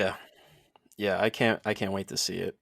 Ever since you saw it and talked about it, it's definitely been something I've been meaning to get to, and it sounds right up my alley. And I love Ernest Borgnine. He's just one of those guys. When he shows up, you're just happy to see him. He's a great fella. What a dude. All right, so my number 5 was a controversial pick at the time, and is my favorite movie from this filmmaker. It is Wild at Heart by David Lynch. Wow. I love this movie with all of my heart. I think it's just such a beautifully demented movie. It gets to that thing that Natural Born Killers and True Romance got to a few years later, but I think with Lynch's eye and his view of the world and the performances he gets out of Cage and Dern and fucking Defoe showing up like at the end of that movie doing his weird little lizard devil thing, and just the score and the just Cage rocking out the heavy metal music, but it's a thing me and Mike have talked about all the time, is that love stories aren't always the thing that always connect with me, but this is a movie where I truly believe these two and their love, and I just love watching their journey And I just love the love that pours out of this movie. I just love their connection, and it's not like a true romance, natural born killers thing where it's two maniacs falling in love or whatever. It's like, no, they're two fucked up people that come together, and their love gives them something to live for. And I mean, fuck that ending with him just singing to Laura Dern as the credits roll is just, it's fucking magic. And I love that movie so, I just love it so much. And it was like I said, it was controversial at the time. It pissed a lot of people off. It kind of marked a change in Lynch's career of constantly making movies that just pissed everybody off after that until people watch it a second time and go, oh wait, this is a masterpiece. What the fuck were we mad about? Yeah, so quite the journey from a guy who in college thought Lynch fucking sucked to his move to being number 5 on Palme d'Or winners for me, and it being my favorite movie he's ever made. It's, oh god, this movie is just, it's just beautiful. I mean, there's only one more movie on this list that I would say is beautiful, and there's not many on my list that you would qualify as beautiful. I am a psychotic boy who likes psychotic things, so I guess it fits that this psychotic movie would also be on my list, but it's also that Lynch balancing act, man. It's deranged and psychotic, but really warm and beautiful, and kind of in his weird little, hi, I'm David Lynch, and I'm going to make a movie about crazy Nick Cage and his crazy coat. And then Willem Dafoe shows up with fucked up teeth. And, but man, this movie, God, I gotta watch it again soon, man. It's so fucking good. It's so fucking good. Now, Tom, you acknowledged up top it's a controversial movie, or it's a controversial choice for the Cannes Film Festival, even though I looked at the lineup for the 1990 Cannes Film Festival. What else were you going to give it to? White Hunter, Black Heart? Like, what were we going to fucking do here? I know, right? Like, it's really like, I mean, like, you have the Cyrano de Bergerac in there that I think is very good, but, like, it's not like it has a lineup where you look at it and go, like, oh, why the hell didn't you give it to blank? It's not like Fahrenheit 9/11 was a controversial choice, and part of that is Old Boy was also in that lineup, so people are like, why did you give it Old Boy? There's no Old Boy in this lineup where you're like, well, that, clear. Anyway, look, I like David Lynch a lot. I've been a big David Lynch fan for a long time. Wild at Heart is not one of my favorites of his. It's number 45 in my rankings, which is not an indictment of it. I still really like Wild at Heart. I like what it has to say, or what it's doing, rather. I think part of my struggle with Wild at Heart in some ways, I think I saw Wild at Heart when I was young when I saw Wild at Heart the first time. Part of my struggle with Wild at Heart, I guess, is it is a movie that it has a lot going on, but much like Mulholland Drive, it has a lot going on that is meant to stimulate the viewer and the viewer's imagination. But anytime somebody tries to talk about it, it's exhausting. Like when somebody tries to tell you what Mulholland Drive is, air quotes, about, it's always terrible. The cowboy shows up and says, I'll see you one more time if you do good, 2 more times if you do bad. Great. I love seeing that. Anytime somebody tells me what that means, I hate it. And I do think part of my problem with Wild at Heart is the fact that, like, maybe part of it is I've been living with discourse around it so long. I remember, I'm going to mispronounce his name, but Slavoj Žižek, the philosopher, has his Pervert's Guide to Cinema. And he spends so much time talking about, like, what Bobby Peru represents and what the head exploding represents, where I'm just like, I like this movie a lot less when you explain it. Like listening to Richard Kelly's Donnie Darko commentary, and you're like, well, I don't like this now. It was cool when I got to make up my own explanation. Your explanation sucks. Anyway, I do not. I have nothing against where Tom places it, because it is very much if it works for somebody and if it's somebody's favorite, more power to them. This is not I mean, Lynch is one of those filmmakers where, like, whatever works for you, and I'm not going to blame anybody for not digging it. It's never really clicked for me like some of his other ones do. but that's just me on Wild at Heart. Now, my number 4. I'm going to talk about my number 4, and then Tom's going to talk about his number 4, because we've been doing this thing where if, Tom has it higher up than me, he'll wait till we get to his. And Tom, you have this higher up than me. My number 4 is Pulp Fiction. So just sit this one out. Yeah. My number 4 is Pulp Fiction, which is very hard to put at number 4. But, we're talking about, when you get to this point, you've got canonical classics, right? Yeah. There are other movies that I'm going to put above Pulp Fiction that, arguably could be above Pulp Fiction. And none of this is a criticism of Pulp Fiction. I was just talking about Wild at Heart and being over-discoursed. Pulp Fiction is certainly over-discoursed. It is certainly, the ultimate film bro movie, but that doesn't take away from it at all. If Pulp Fiction can be dinged for anything, it's nothing to do with the movie itself, and it's all to do with the many, many bad imitators that came after, Things to Do in Denver When You're Dead, or Destiny Turns on the Radio, or I don't know, the million other bad Pulp Fiction knockoffs, right? Things to Do in Denver When You're Dead. Yeah, that's these bad Pulp Fiction knockoffs. But that's I'm not going to knock Spielberg for the fact that other half-assed Amblin films come out after that. Pulp Fiction it's a remarkable film to watch as a young person. I saw it when I was young, and it's a lot of people's gateway drug to cinema, right? I feel like Tim Burton movies and Quentin Tarantino movies are baby's first auteur movies, where they are very, very stylized from an early, it's easy for anybody to recognize a Quentin Tarantino movie or a Tim Burton movie or a Wes Anderson movie, I guess, too. Their style is very obvious and their style is very distinct. And Quentin Tarantino has the thing where he is both respected and loved by critics who find something very deep and engaging in his work, and he is also loved by idiots, right? His movies also play to the lowest common denominator. And I think that sometimes he can get written off for that.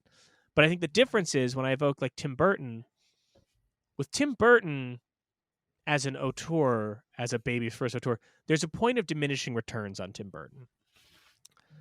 And with Quentin Tarantino, I don't find that. I don't find that as I get older, I outgrow Pulp Fiction. I don't outgrow Pulp Fiction. I don't outgrow Reservoir Dogs.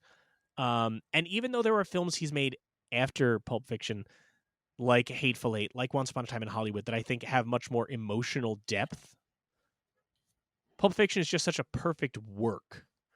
It's just such a, all the cylinders are firing, all the stars aligned. It's just a unique work. There's never really been anything quite like it before or since. It's lightning in a bottle. It's a part of the cinematic language now, and rightfully so. And it's always entertaining to watch. It's always just, it's pure cinema. And to put it succinctly, it is pure cinema. So yes, Pulp Fiction, my number 4. Tom, what's your number 4? In a little bit. Yeah, we'll get to that. Yeah. My number 4 is the other movie I said on my list is described as beautiful. It is a movie that when I first saw it, I immediately just went, "Yep, that is right up my fucking alley." It is. Oh, it's so fucking. I mean, my number 4 is Paris, Texas. And it is just so wonderfully well observed. It is so beautiful and so sad and just such. It's just one of those movies, man, where I don't even really know how to talk about it other than to just say it's so beautiful and so good. And that last bit with him talking to Natasha Kinski through the window, it's just it's just masterful. And for someone, like I said, doesn't, this isn't like the typical love story or whatever, but it is a love story, a broken love story. It's about a broken man and the mistakes he's made and all of that. And as someone who himself considers himself a broken boy who's fucked up love in his life and feels like he's gonna be a lonely boy wandering the the deserts of Texas, just scruffy and disoriented and being like, what, where am I, huh? I don't foresee a world where any other Wim Wenders movie knocks this off the top of my list of Wim Wenders movies. This is the movie that started my love affair with the written works of Sam Shepard. I mean, Henry Dean Stanton is just unbelievable in this movie. I mean, he's a guy he's always one of those guys who just shows up in movies and knocks it out of the park and never really gets like leading roles, and he gets a leading role in this, and he's so good. He's so good and so sad and just so broken, but so human. That's the thing, man. This movie's so fucking human. And God, am I glad this movie didn't come out during the era of The Discourse, because this is such a toxic guy. It's such a toxic relationship. Why would I feel bad about this? And it's like, hey, go fuck yourselves. I don't know. Like I said, it's hard for me to like really get into this movie. It's just perfect to me. It's so fucking good. I love it so much. Paris, Texas, I alluded to it before, is my number 13. It wasn't that high for me originally. I saw it in college when I took a new German cinema course, and I was introduced to Wim Wenders actually through Kings of the Road. I think most people like see Wim Wenders for the first time either because of Paris, Texas, or Wings of Desire, but we watched Kings of the Road, which I was enamored with. Saw Wings of Desire, which remains my favorite Wim Wenders movie. And I saw Paris, Texas. And I liked it when I saw it when I was younger. But I had a feeling it was going to come up in this conversation, so I revisited it, and it shot up a lot for me. And part of that, of course, is because One from the Heart also uses Natasha Kinski in a similar role. But I do think that Paris, Texas is the answer to a lot of the problems I have with when I talk about tough guy movies or anything like that. Like, Tom is right in describing Harry Dean Stanton as a broken man in this movie. And he is. But he actually is. As opposed to kind of like a sanitized, Hollywoodized broken man. You know, like, I guess too many movies that I find exhausting are movies that I feel like feed into people's own self-loathing, you know, and certain guys where it's like, you know, certain directors who make movies about a guy who's like, oh, man, I'm so mad all the time. And sometimes I get sad that I get so mad. And you're supposed to like, and guys watch it and kind of go like, yeah, that's like me. And they treat it like it's fucking Shane saying, you know, a man's got to do what a man's got to do. What I love about Paris, Texas, and I'm going to talk about it with another movie on this list too, but what I love about Paris, Texas is Harry Dean Stanton is a broken man, and also there is nothing cool about Harry Dean Stanton. He doesn't know how to emotionally connect with people, and there's nothing aspirational about that, right? Like, he's not just saying, oh, I have a hard time, and oh, I'm such a bad guy, and excusing that. And nobody comes away from Paris, Texas, being like, I want to be more like Harry Dean Stanton. You don't. You absolutely don't. And the ending, when he's talking to her through glass, like Tom talked about, and he has that monologue, there was a boy, there was a girl, and he's describing their relationship and how it fell apart. He's not asking for sympathy, nor is he making it sound good or normalized. It is rather just a man actually acknowledging his faults and acknowledging them in a way that suggests that he himself knows they're bad, knows it was bad, and wouldn't do it again, while also recognizing that is not enough to earn forgiveness. It is a film that actually grapples with the way that we hurt each other and the way that we treat other people and the way that we seek forgiveness without whittling it down to some oversimplistic thing or whittling it down to nihilism. You know, there is an actual heart to this film. So while it isn't in my top 10, it was very close to it. And yeah, I respect the hell out of Paris, Texas. And, you know, again, just such a me movie. Like, yeah. Mike couldn't be surprised that it was up this high for me in particular. Well, from a very you movie to a very me movie in taste and vibe, my number 3 it's my number 3 of all Palme d'Or winners, and yet it's not even my favorite film by this director. But it's very close to my favorite. I love this film so much. I love the energy of this film so much. I actually have sitting right next to me a framed poster for the film. So a reveal before I say it for the boys on the camera. That's right. Yeah. My number 3 film, Federico Fellini's La Dolce Vita. I love it for a number of reasons. I mean, part of it is, I love Italian cinema, but I have never been the biggest neo-realist guy.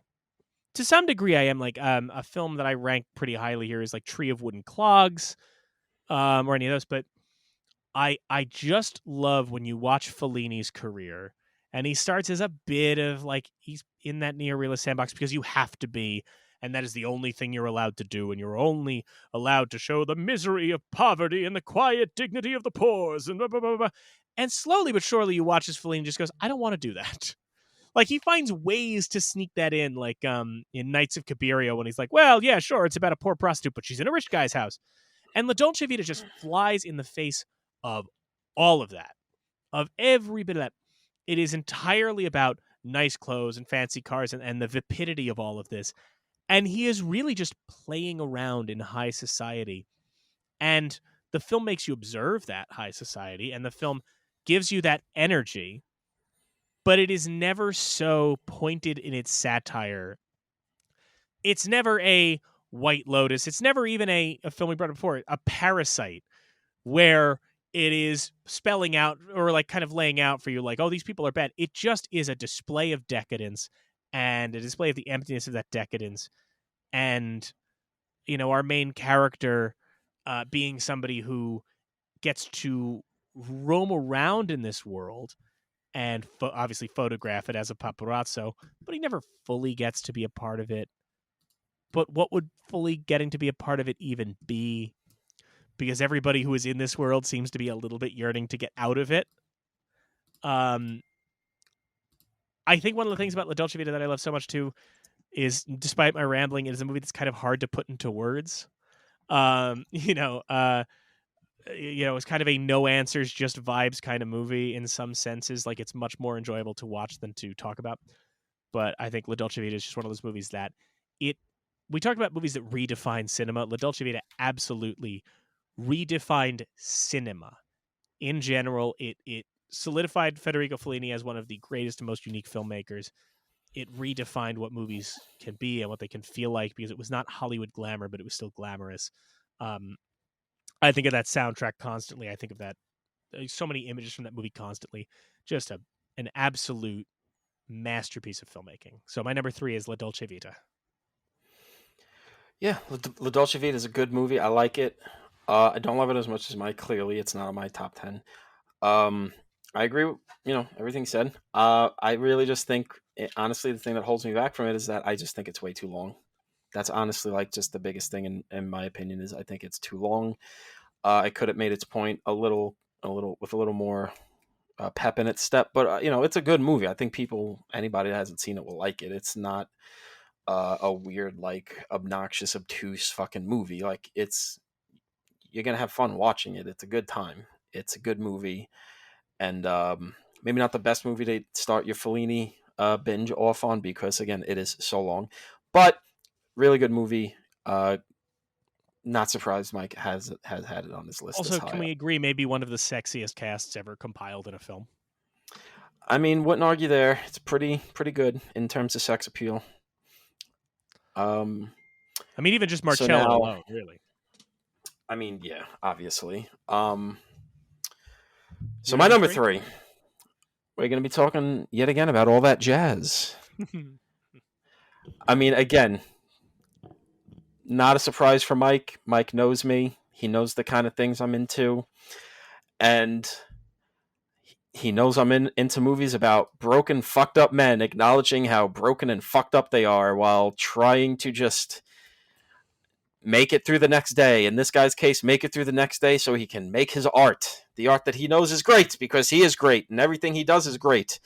And if he could just find the right edit to make this fucking movie about a stand-up comic work, he can make the movie great. He's trying to make his next big musical epic, and he just needs to do it and make it great. And he's popping all these pills, and he's cheating on everybody. He's a bad dad. He's a fucking maniac, and it's so good. It's so good. And it's like Mike said about Paris, Texas. It's not a movie that you ever walk away from and you want to be, for all intents and purposes, Bob Fosse. Yeah. You don't want to be this guy. You look at this guy and go, I recognize him. I see parts of him in me. I don't want to be this guy. This is not sexy at all. This guy is an absolute fucking freak. But it's done in such a fucking way that it's not unwatchable. It's not sad. It's not like a funeral dirge, even though it literally ends in a funeral dirge. It is Bob Fosse's masterpiece. And, it feels almost disingenuous to say, because he made, 5 movies, Yeah, right. He made Sweet Charity, Cabaret, Lenny, this, and Starry. And I think, by leaps and fucking bounds, this is, easily his best movie. And makes sense for a man who is such a fucking egomaniac as him, for his best movie to be about him.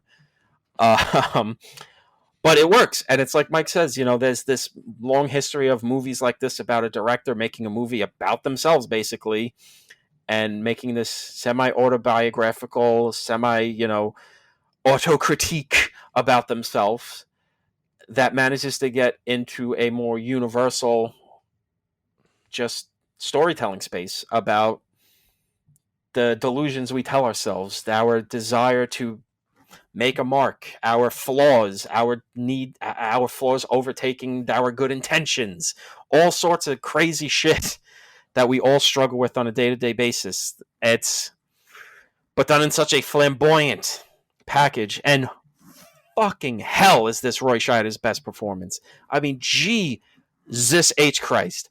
And that's actually not saying nothing. This guy had a fucking run in the 70s of just unbelievable movies, unbelievable performances, and to just end the 80s off with this goddamn movie. I mean, fucking Christ. You mean end the 70s? Well, yeah, end the 70s, excuse me. To end the 70s. To go into the 80s, where Roy Scheider would basically never recover from the highs of the 70s again.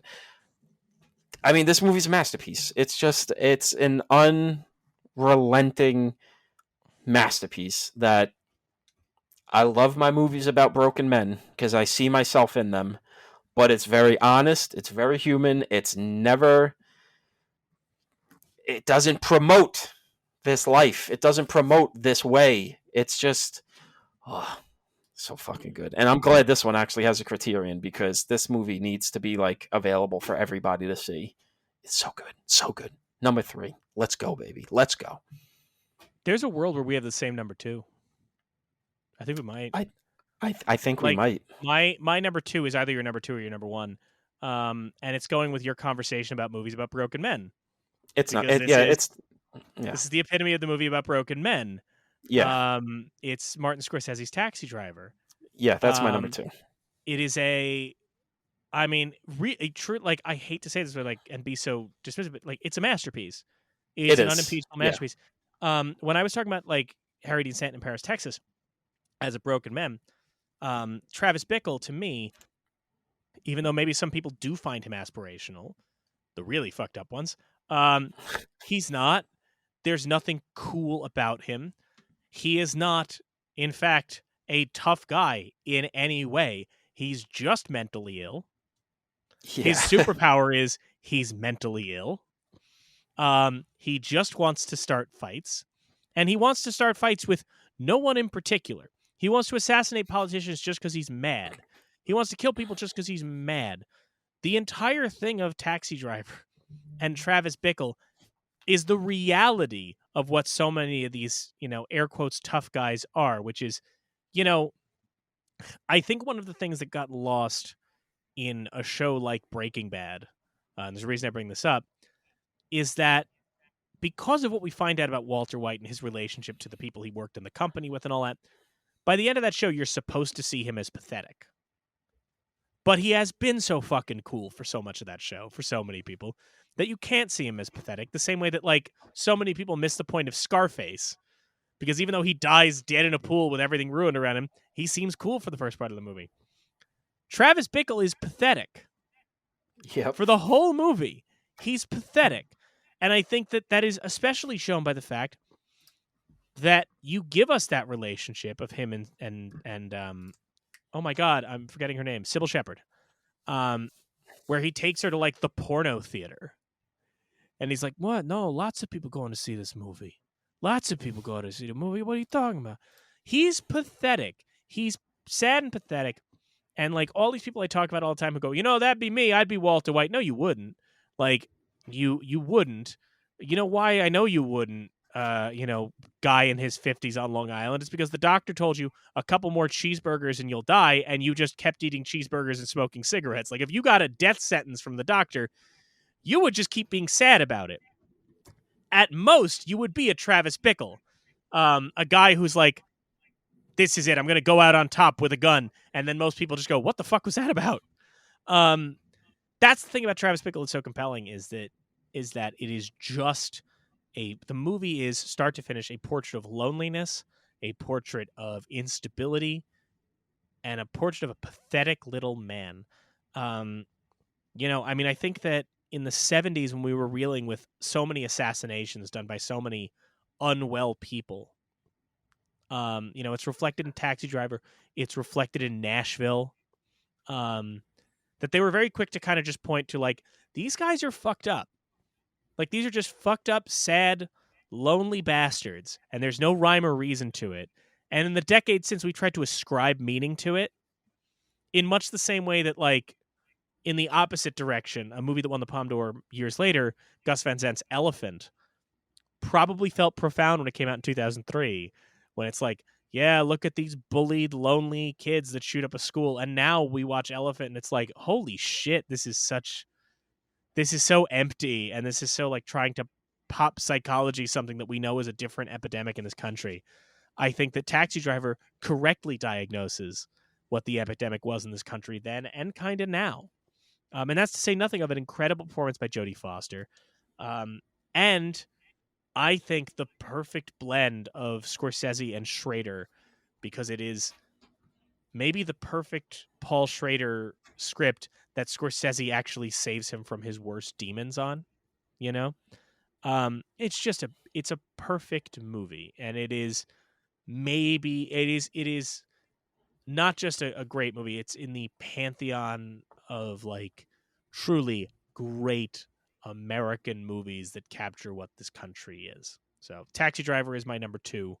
It's my number 2. Yeah. So I agree with everything Mike said. It's just unbelievable. Real peek into the mind of the diseased.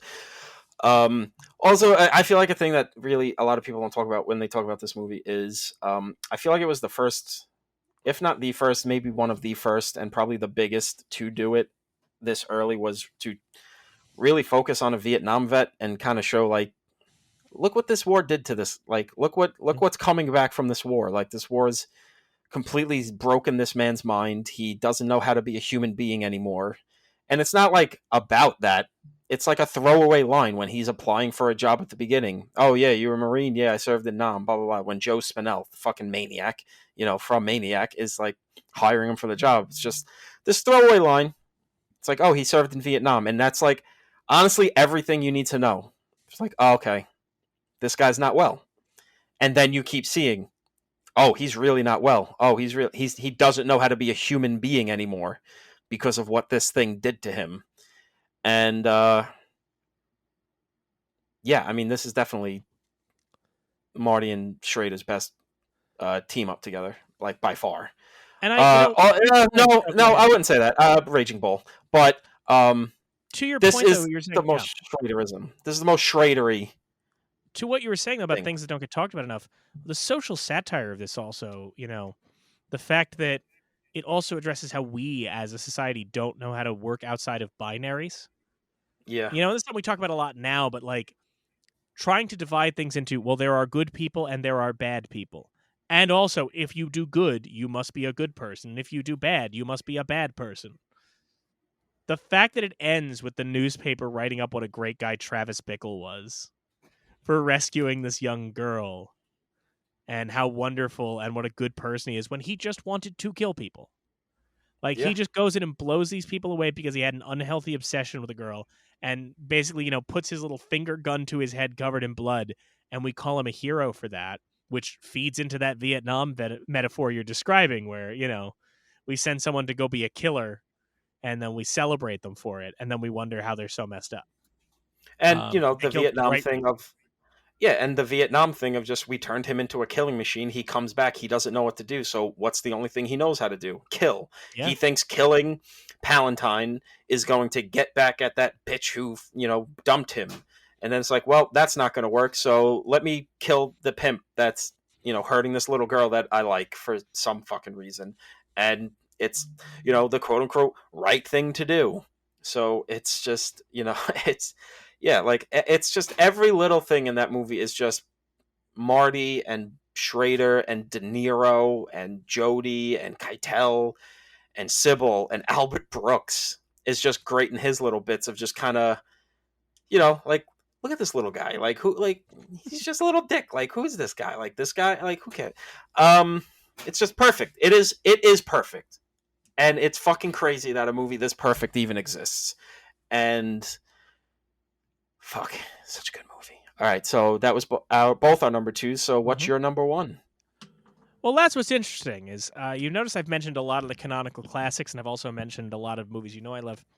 So you've heard a bunch of these titles, Tom. You know what I've said already. I'm curious, what do you think is my number one? What I have no hasn't been idea. mentioned yet? I don't know. So my number You seem one to is think not... I have a greater memory of what's been won, what won the Palme d'Or. Yeah. My number one is a movie. I mean, I adore it. I think if you talk to most people, they're not putting it in the same conversation as Taxi Driver or Pulp Fiction or even La Dolce Vita, but they should. Or I'll say this: if you talk to Americans and modern day cinephiles, they don't talk about it. Even though it's from a director who's considered canonical. Kyle, you're mouthing like you know it. Did you just say?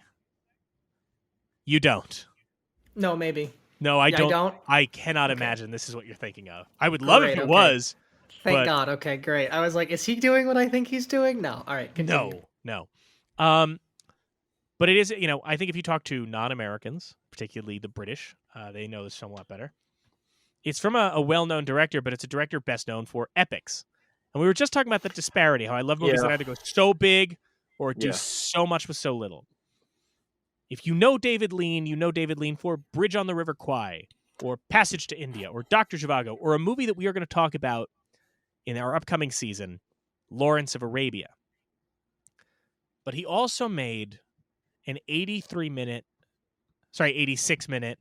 tiny little romance movie that is one of the most incredible films, despite being so small. And I think about it because I remember when I first heard about Brief Encounter, I heard it described as England's Casablanca. And I thought about how I remember reading something that suggested, like, England, France, and America each have their immortal love story. France has Children of Paradise. England has Brief Encounter. America has Casablanca. And of course, France would have a love story about a mime falling in love with a woman and ending in tragedy and walking into a parade and blah, blah, blah, blah. And America would have an immortal love story about fighting back against the Nazis and, Rick and Casablanca and blah, blah, blah. And Brief Encounter is just, it's a woman in a dull marriage. She just doesn't feel appreciated. And she meets a man at a train station. And they fall for each other. And it's not a physical affair per se. It's an affair of the heart. They go to movies. They talk to one another. And what they're really both drawn to is the feeling of being appreciated. Not as a spouse, not as a worker, but just as a person and being seen and also getting to hide things of themselves, which is such the charm of early romance, right? That when you've been in a relationship for a long time, when you find somebody who you can truly be vulnerable with, you do start to miss the mystery, you know? And that's what she misses. Brief Encounter, for the first 95% of it, is a really engaging movie, a small movie, and a movie of subtlety, but a really engaging movie. Why it's the greatest Palme d'Or winner for me, and why it is in contention to me for the greatest love story of all time. I think, the only movie I put above it is maybe City Lights. Why Brief Encounter moves me so much is the ending. And I'm not going to spoil the ending. I'm going to give 3 lines of dialogue without saying who they're by or any context that will break your heart in half. You've been a long way away. Yes. Thank you for coming back to me.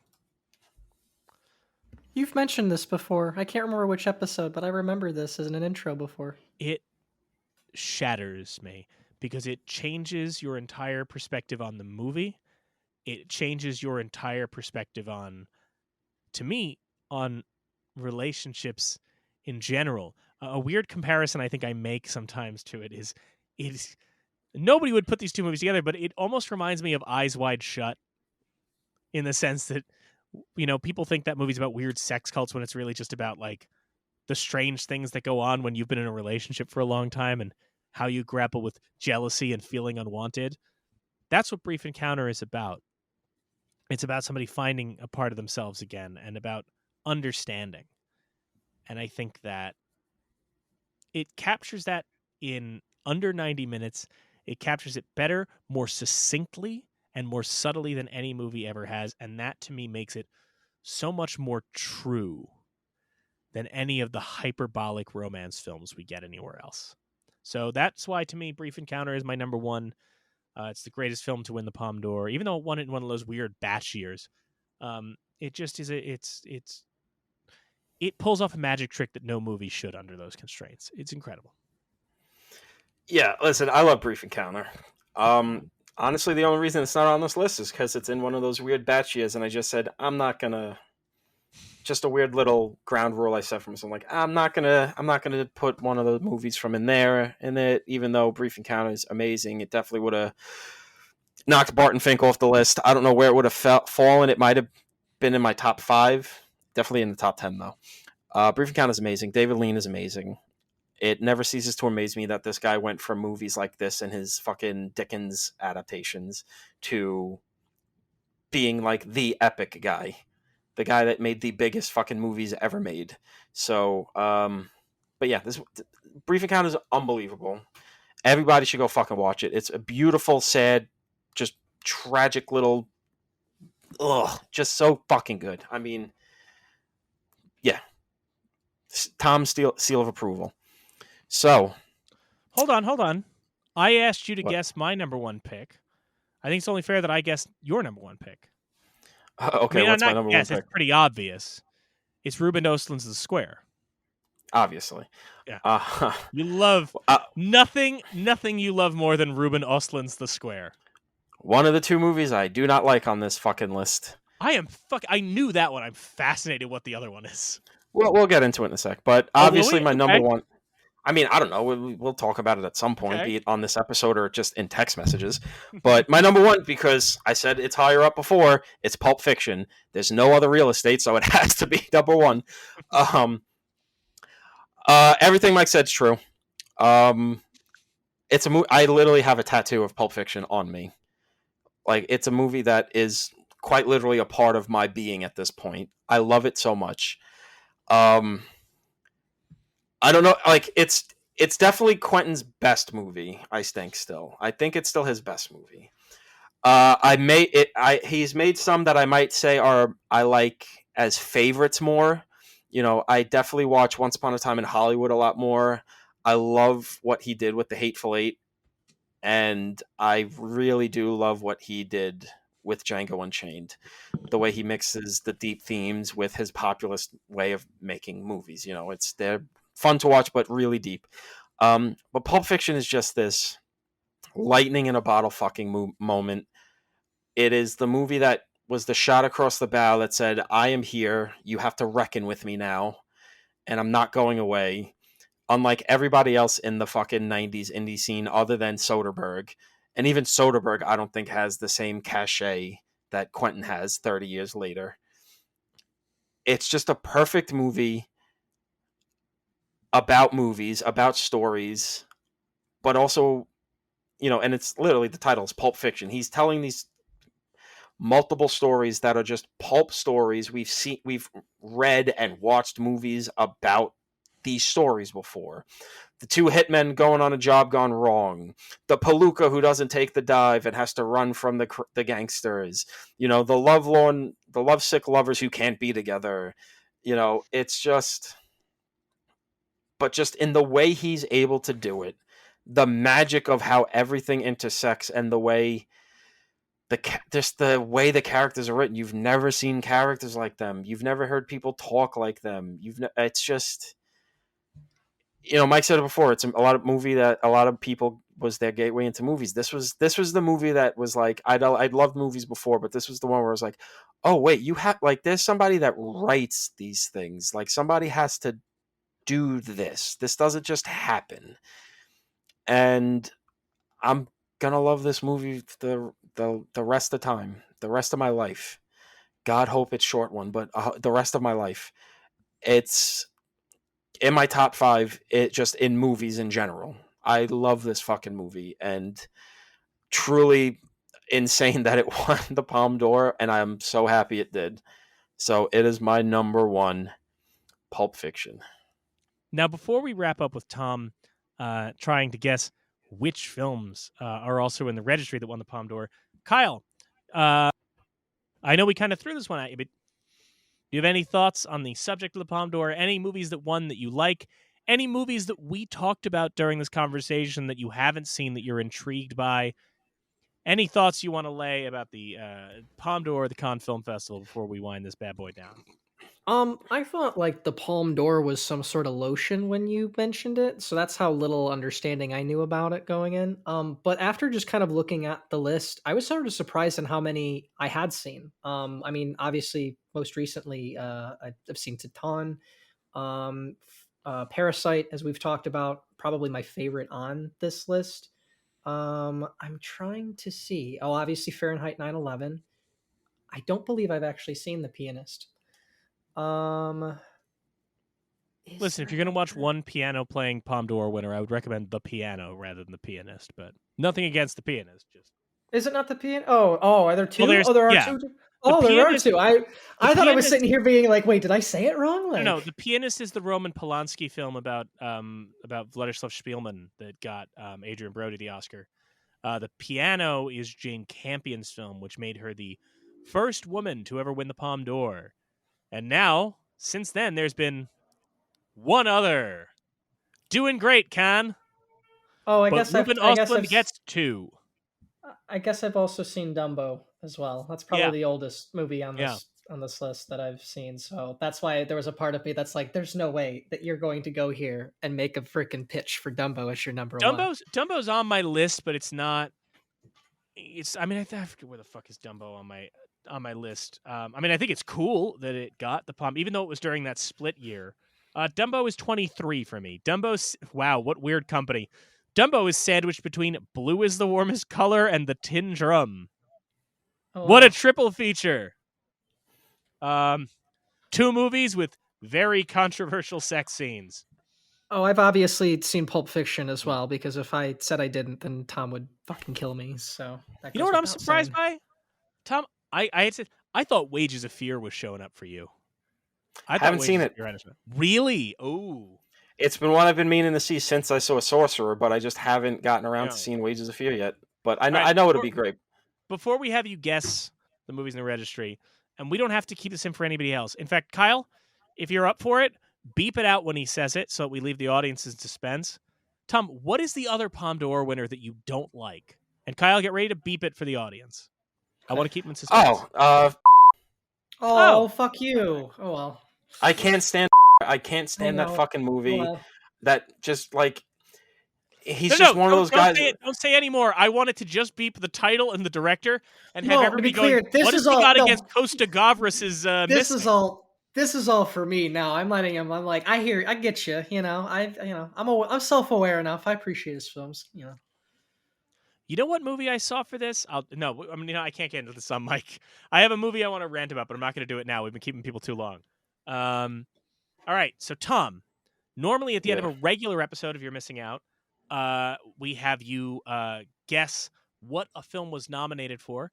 This time, I should point out, we talked about a bunch of films that won the Palme d'Or, and as I acknowledged, 3 movies that won the Palme d'Or also won Best Picture. The Lost Weekend, Marty, and now Parasite. But more interestingly, we just did our top 10. Did you know 10 movies that have won the Palme d'Or are also in the National Film Registry? So now we're going to play a game to wrap this up. How many can you guess of the 10 films that are in the National Film Registry? And remember, this is a game where you have to try instead of just going 2 and then going, I don't know, whatever. I don't remember what I had for dinner. Just take a shot. I want to see, we're going to put you to the test, how many can you name that won the Palme d'Or and also are in the National Film Registry? Pulp Fiction, Taxi Driver, Mm-hmm. all that jazz, Mm-hmm. Apocalypse Now. Yep. Fuck, is Marty in there? Correct. I'll give you some hints if you feel like you're tapped out. I want to see if I can get you there. He's halfway there, so let's see.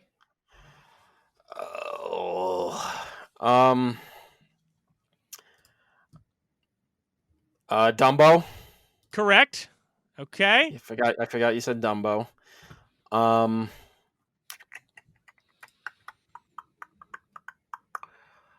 Oh my god.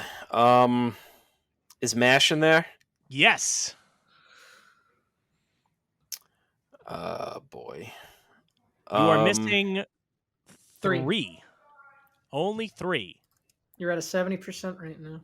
Third Man. Nope. No, Third Man's not in there. Well, that's English. Oh shit, that's right. Yeah. I was thinking about Orson and Joseph Cotton.